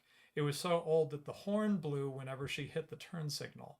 So Levasseur was apoplectic when she pulled up with the horn madly honking, while he's trying to avoid getting arrested. She says, "What?" He says, "What the fuck are you doing?" Anyway, but they get back and they pile some things into the car and get out of there. And eventually they realize the police hadn't found the house. They don't return to the house to live, but they go ahead and get the rest of their stuff, and put some stuff in a self-storage unit, which will come in the story later. Okay, so then they meet up with everybody. It was a close call.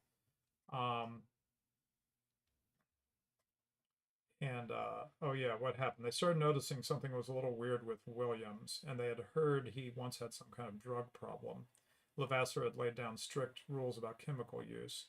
Alcohol, marijuana were tolerated in moderation. Anything harder was strictly forbidden because it made people sloppy. And sloppiness was not something that Ray tolerated. Remember, he was the one who was more careful about everything. So let's see. But Tom Manning visited Williams' apartment and noticed some drug paraphernalia in his bathroom. So Lehman admitted to him that Williams was a heroin addict. He had known and he hadn't told the others. And so they were really upset about this. A junkie in their midst. And they knew Say again? Remember back to like the Black Liberation Army and all these other stuff, these founding integral members all being, some form of addict in one way or another. These personality traits go hand in hand, and that's usually why they're in prison. That's usually why they're appealed to by these revolutionary groups from prison. Yeah. Anyway, what do you know? You recruit from prison, you might have some issues with your personnel. So they're like, what are we going to do? We can't just kill him and bury him in the woods. They can't kick him out of the group because he knew too much and they needed him. So this is amazing. They agreed. They took him into Manning's home and he would undergo an impromptu course of revolutionary rehabilitation. They decide he's going to kick the habit and we're going to make sure he does. They have him stay there for a few weeks, and he was still there when Manning took his wife to give birth to a boy named Jonathan. So they're continuing to have kids, right? Okay, so let's see. What happened? Oh yeah, they get pulled over. Okay, yeah. This is important. Okay, things were settling down for the Levasseurs and the Mannings as Christmas approached. On the morning of December 21st, let's see, he went off to do something, and then Tom, who left here? Is Tom Manning? and Williams. Okay, sorry, yeah, Tom Manning and Williams, who had overcome the worst of his withdrawal symptoms. They shop for Christmas presents. As they're heading home, a state trooper pulls behind them. 32-year-old officer named Philip Lamonaco, probably not saying that name right, Lamonaco, New Jersey's 1979 Trooper of the Year. And it says, what happened next has never been proven, but Levasseur and those close to him would always believe it was Williams who fired 8 bullets into Trooper Lamonaco, killing him. And the trooper himself emptied his gun. He fired 6 shots, emptying his gun. So something went down, but nobody will. The 2 gentlemen involved that are still alive never would reveal what happened. So the trooper died. Their car got stuck getting away from all this, and police with bloodhounds were following them. They got to a truck stop, called Pat Gross, and said, "You got to come pick us up." And she said, she's just home with kids, So she dresses the kids and goes to pick up these 2 guys who are fugitives from killing a cop, right? So let's see. They were totally compromised, fingerprints, all kinds of problems, and they just had to get out of there, jump in the car and go. And Levasseur realized that this changed everything. He said it was one thing to be wanted for protest bombings that hurt no one. It's quite another to be sought for murdering a cop.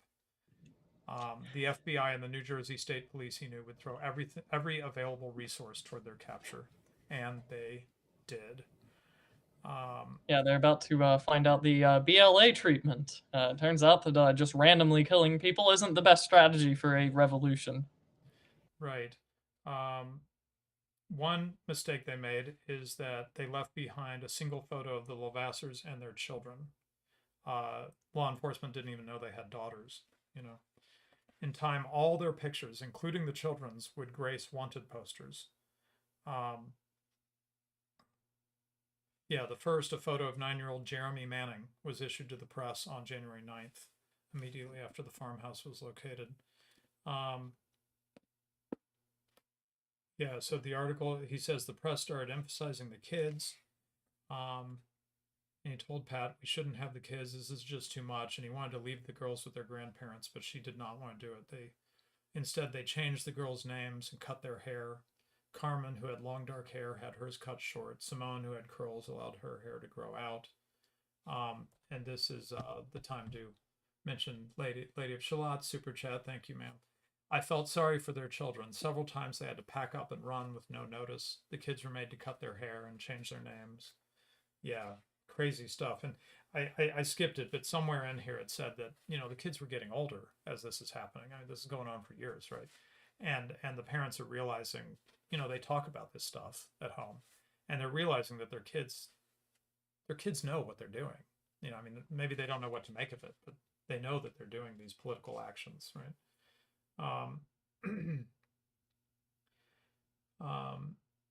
So let's see.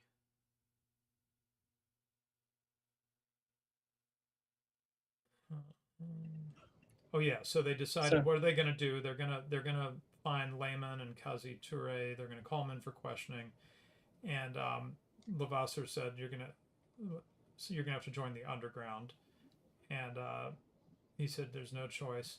And Lehman said, okay, that's fine, but his family had to come too.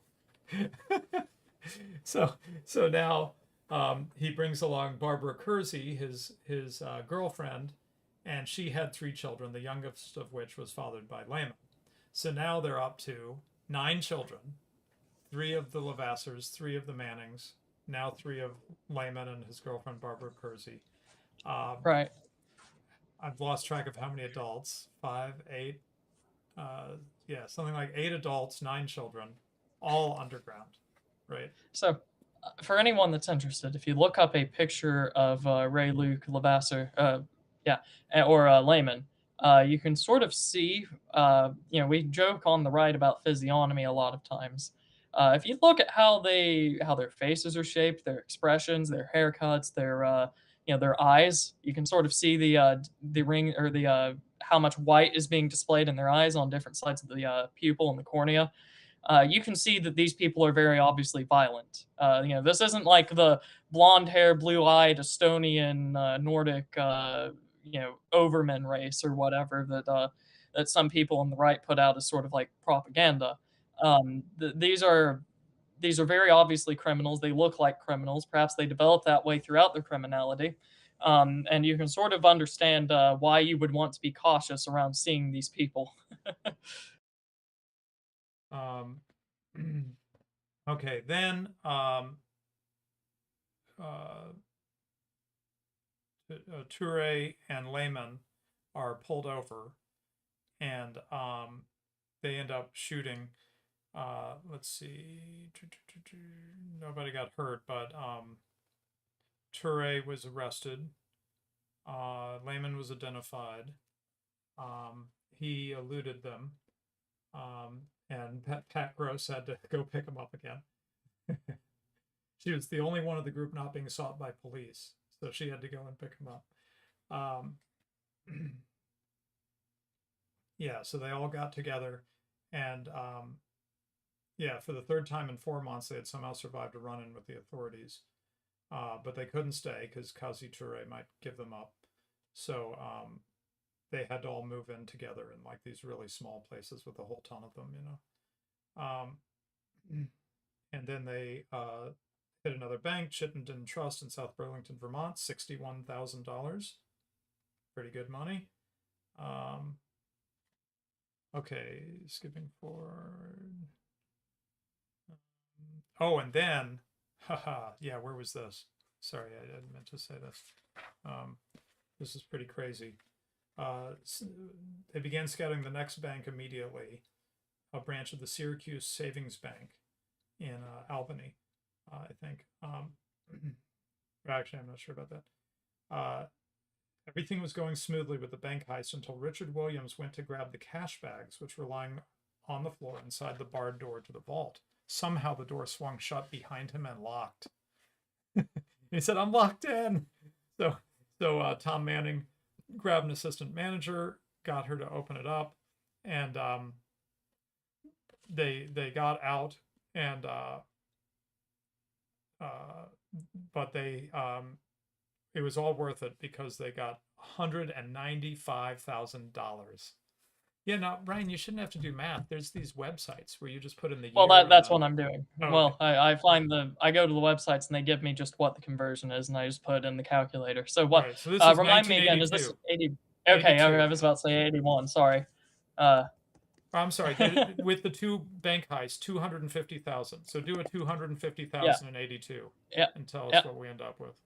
Don't worry, I'm on it. Now it's 3 families with 9 children, so they have some expenses and they're doing revolutionary activity, but still, seems like $775,000. Yeah, seems like $750,000 could keep you going for a little while. Yeah. So then, fall of 1982, they get settled into new homes. They've got all this money helping them. They're ready for a renewed bombing campaign, and so they renamed themselves to the United Freedom Front from that Sam Melville, Jonathan Jackson thing.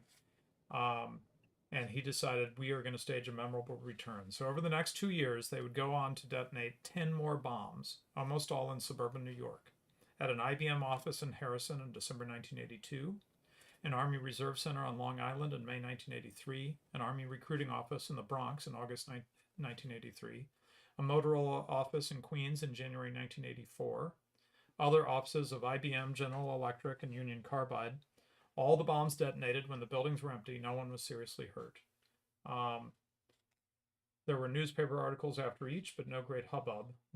Levasseur's communiques attacking corporate wrongdoing were largely ignored.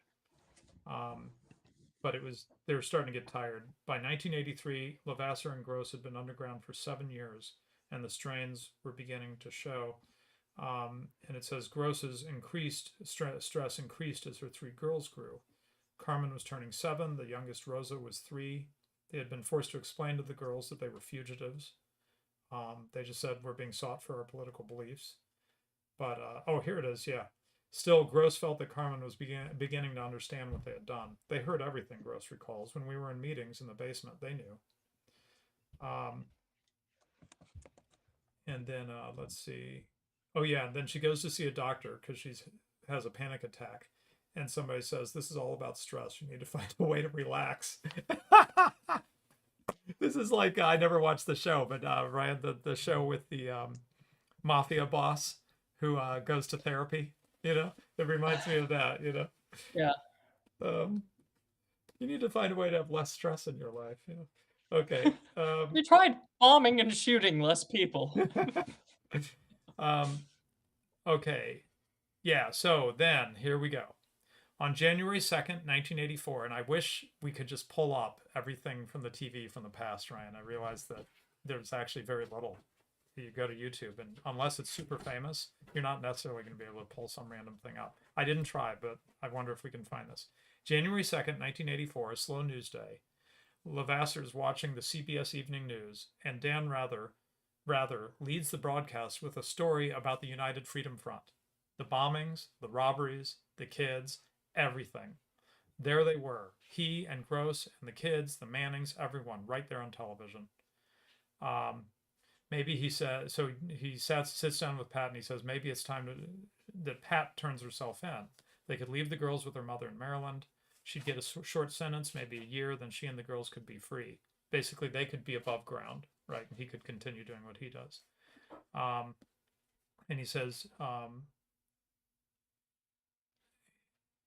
you know, we're wearing down. The kids are making us vulnerable. But Pat wouldn't do it. She didn't want to break up the family. It's hard, Brian, right? Because it's a good instinct that she doesn't want to break up her family, right? I mean, that's right. That is very right. Yeah, also, on the other those hand, instincts are correct, you know? on the other hand, what an idiotic decision to have children and then decide to form a revolutionary Marxist terrorist front. Right. You know, Crazy. great job. Like we were mentioning earlier, you know, actually being a parent brings with it good intuition. You know, there is a natural tendency to be pushed in a good direction. Yeah. On the other hand, all of the other decisions you're making will be much more amplified in consequence as a result. That's true. Like That's a good bombing point. people. Yeah, right.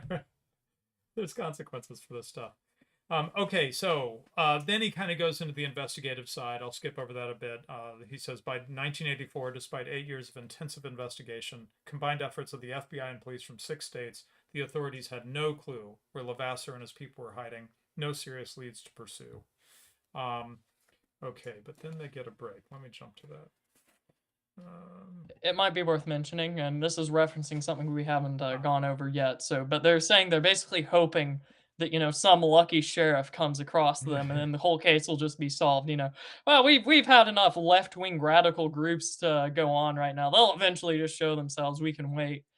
Contrast that, you know, sort of just wait and let it happen approach to, oh, I don't know, January 6th protesters that didn't even do anything, and sort of see the see who their real enemies are over time. That's a good point. It's a good point. Okay, I'll do one. You know, we like a whodunit kind of thing or investigative stuff, true crime type stuff, right? And the police side of it. So I'll share one bit that I thought was pretty striking. So they get this guy Lynn Cross involved. He covered an entire wall of the Boston office with a map of New England, handed several boxes of color-coded push pens to 3 agents, and had them mark the map with the UFF's every bank job, bombing, and address, because they found some of the homes they had been in after they abandoned them, right? So they marked everything they knew geographically. Nobody had done that, right? When they finished, Cross stood before the map, hands on hips, and saw the pattern he hoped to find.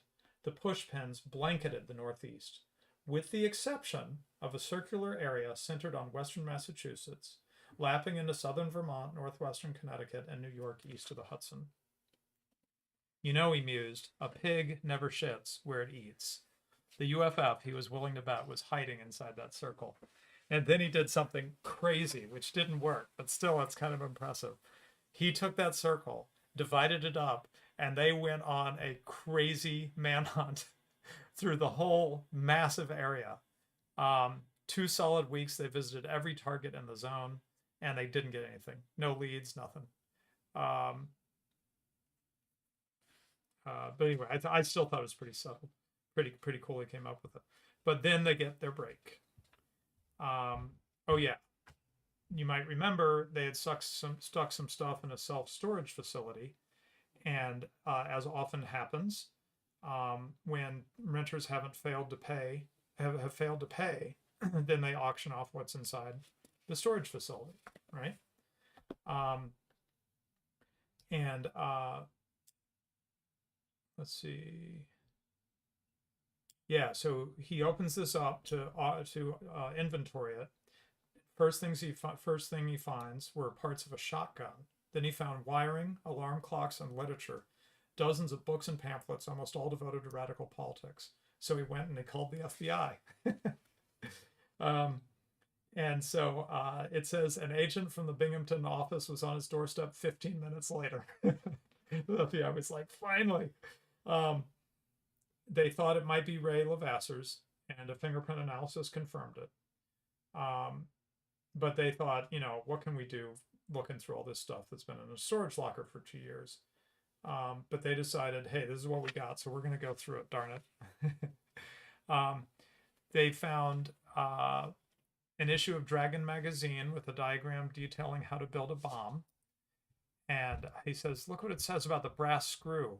He realized the diagram was an exact match for Levasseur's bombs, down to the brass screw drilled into the faceplate.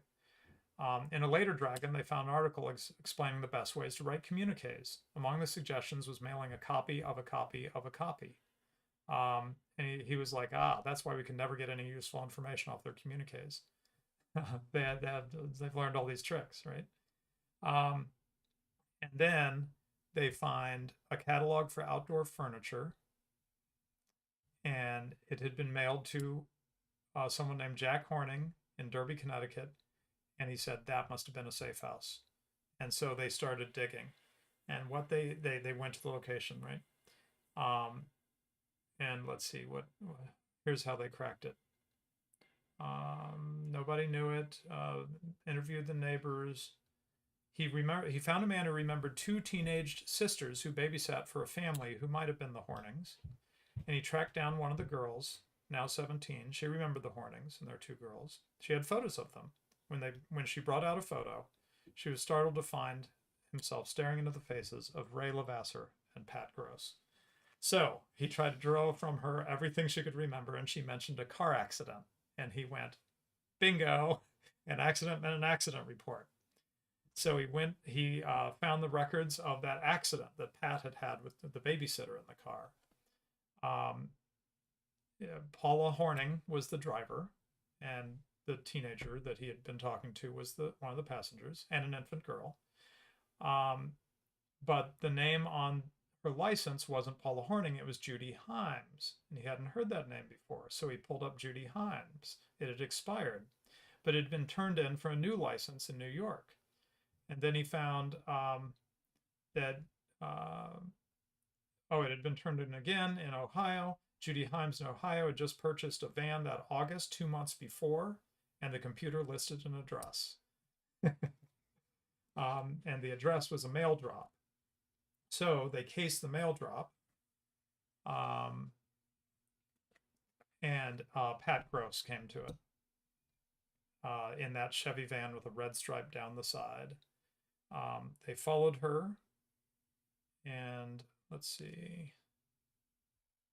Let me jump to the chase here. They spotted Ray Levasseur. They knew it was him. They all got into the car. They followed the car.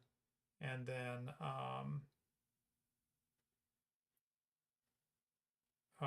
they spotted another house where Richard Williams was, Jan Lehman, Barbara Kersey, their 3 children.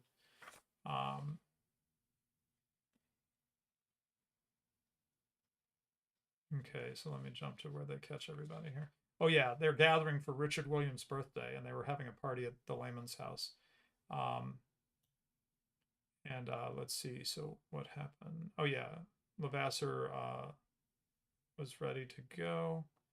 Or yeah, they're heading over there. And then a Bronco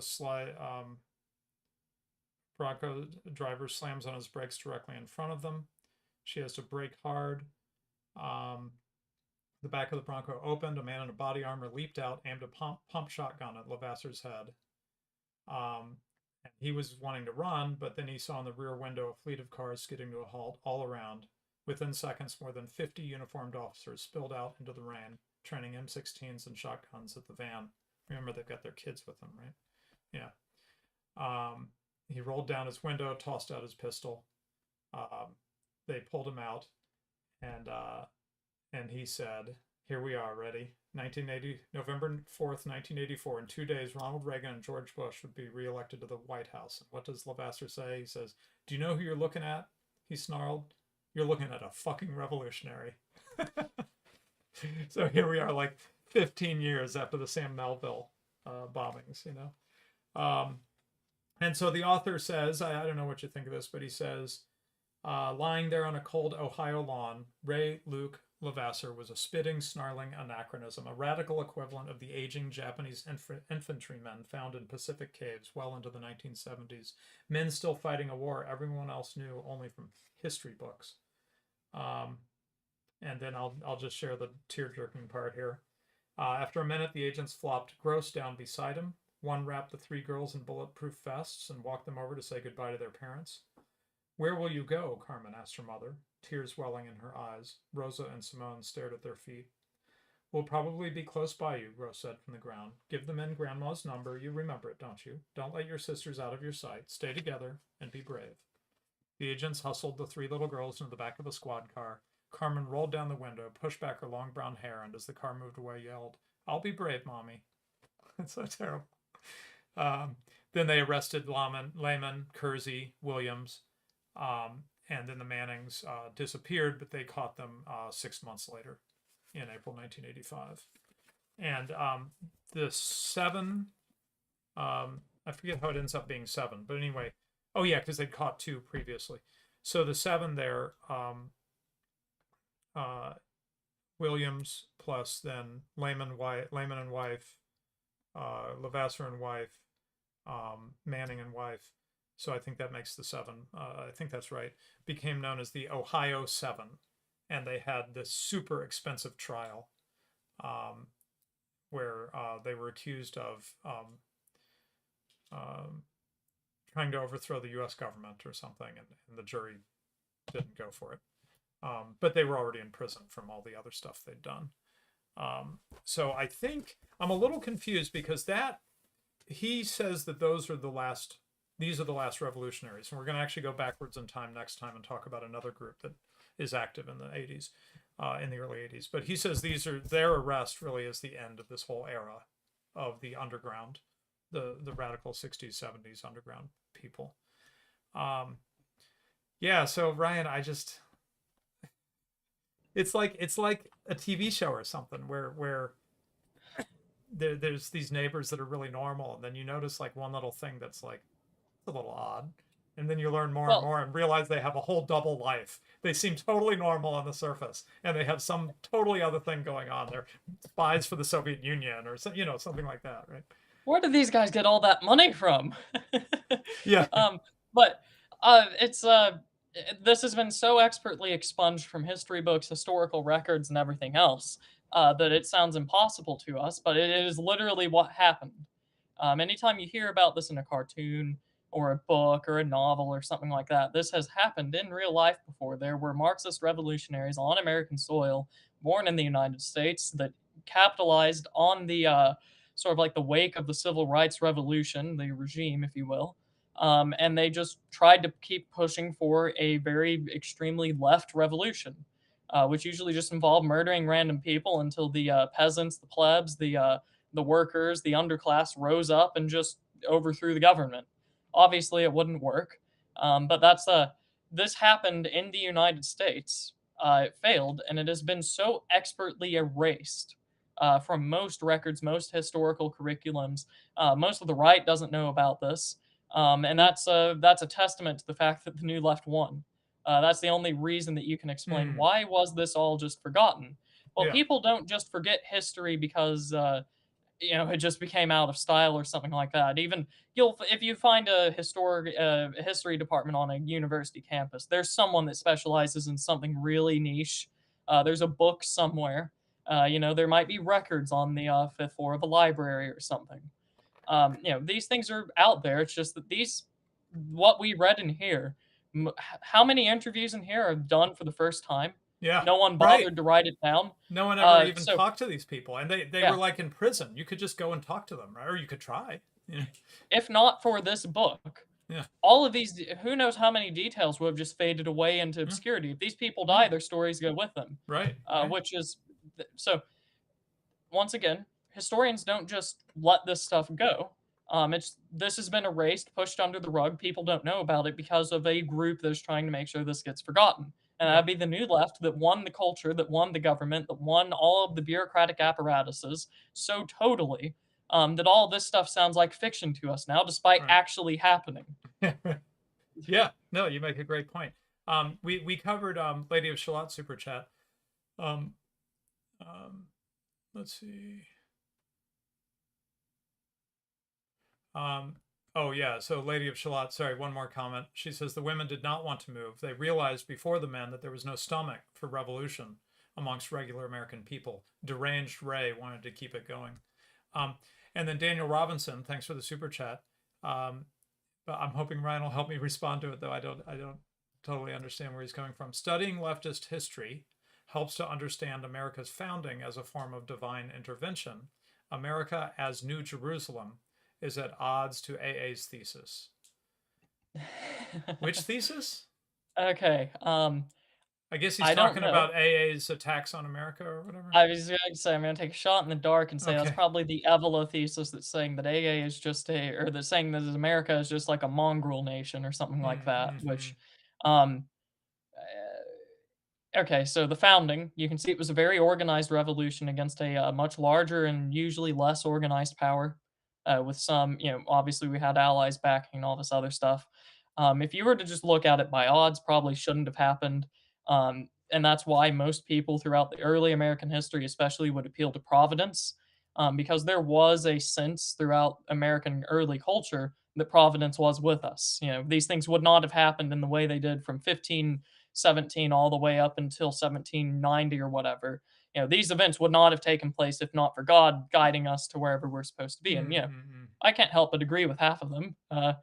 American history seems bizarre compared to other countries. So, I don't know if this is connected to the topic per se, but I would generally agree with that. I don't know if I would go as far to say that America is the New Jerusalem, just because that conflicts with my Yeah. my other beliefs, Right. given that I'm a Lutheran. But that's what I would say on this. I may have missed a intricacy there or something like that. So yeah, that's just my Okay, take. well, just a teaser for the final part of this, which we hopefully, well, actually, I should look at the calendar. We have some events coming up. Yeah, in case I haven't mentioned it lately, Ryan is scheduled to present a paper at the Austrian Economics Research Conference in Auburn, Alabama in the middle of March. I plan to be there myself. That is not going to conflict, right? Because let's see, today's the 23rd. Yeah, next show would be March 9th. So assuming we're both available, we'll have a March 9th episode, and then there'll be no show on the 16th because I'll be at the Mises Institute that evening if the trip goes well. So looking forward to that. Anyway, so 2 weeks from today, if we're both able to do it, we should be able to finish the Days of Rage part of this left-wing terror series. And just to give you a hint, a teaser, everything we've been discussing through the Days of Rage stuff comes together. Weathermen, black radicals, the stuff we haven't been discussing, the Puerto Rican independence guys, the FALN, and there's a whole nother twist, which I've already been working on the marketing for it in the thumbnail with the graphic designer. So there's a whole nother twist, which I won't say, which is in some ways more bizarre than these families changing diapers as they blow up buildings. So we'll cover that, and that should wrap it up in this amazing journey. I have found this so interesting, Ryan, because it feels like I'm reading some kind of like fiction book. But the dates and the places, I'm like, I was there. I've been there. I was in high school at that. I was in junior high when that happened. I mean, this is like, You could go visit the place right now and like look at where it all happened. yeah. It's anyway. You could go to the Capitol and we're not supposed to talk about that. Okay. Anyway.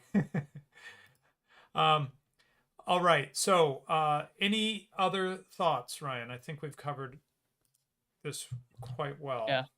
I've made all of my points. I probably shouldn't belabor them. Okay, and then I realized I missed something. I'm pretty sure Sam153. Maybe he did it later after we did the episode, but or after the episode was over. But Sam153 gave a nice donation through Subscribestar, which anyone can do, by the way. If you're not a subscriber, a monthly subscriber, you can for money you can sign up as a $0 monthly subscriber, and that will allow you to send tips here, and that works nicer because Google gets less of the money. But anyway, Sam153 says, great episode with Charles Haywood. Cheers. Yes, that was an episode last week. Really pleased with how that went. Charles Haywood's already kind of getting known in our circles for his insights on politics, but we decided to get him and talk to him about business and about how most employees at companies are useless. In fact, they're subtracting from the value, the profitability of the company. So it was a very interesting conversation. If you somehow missed it, I recommend it to you. Okay, well, thanks, Ryan, for taking a break from your very exciting life to just talk about something mundane like terrorist bombings in the early 80s, Again, to quote or to put a spin on a very popular phrase, I just wanted to talk about left-wing terror. Right. That's all. Very good. Okay, thanks everybody, and see you next week with Econ Chat.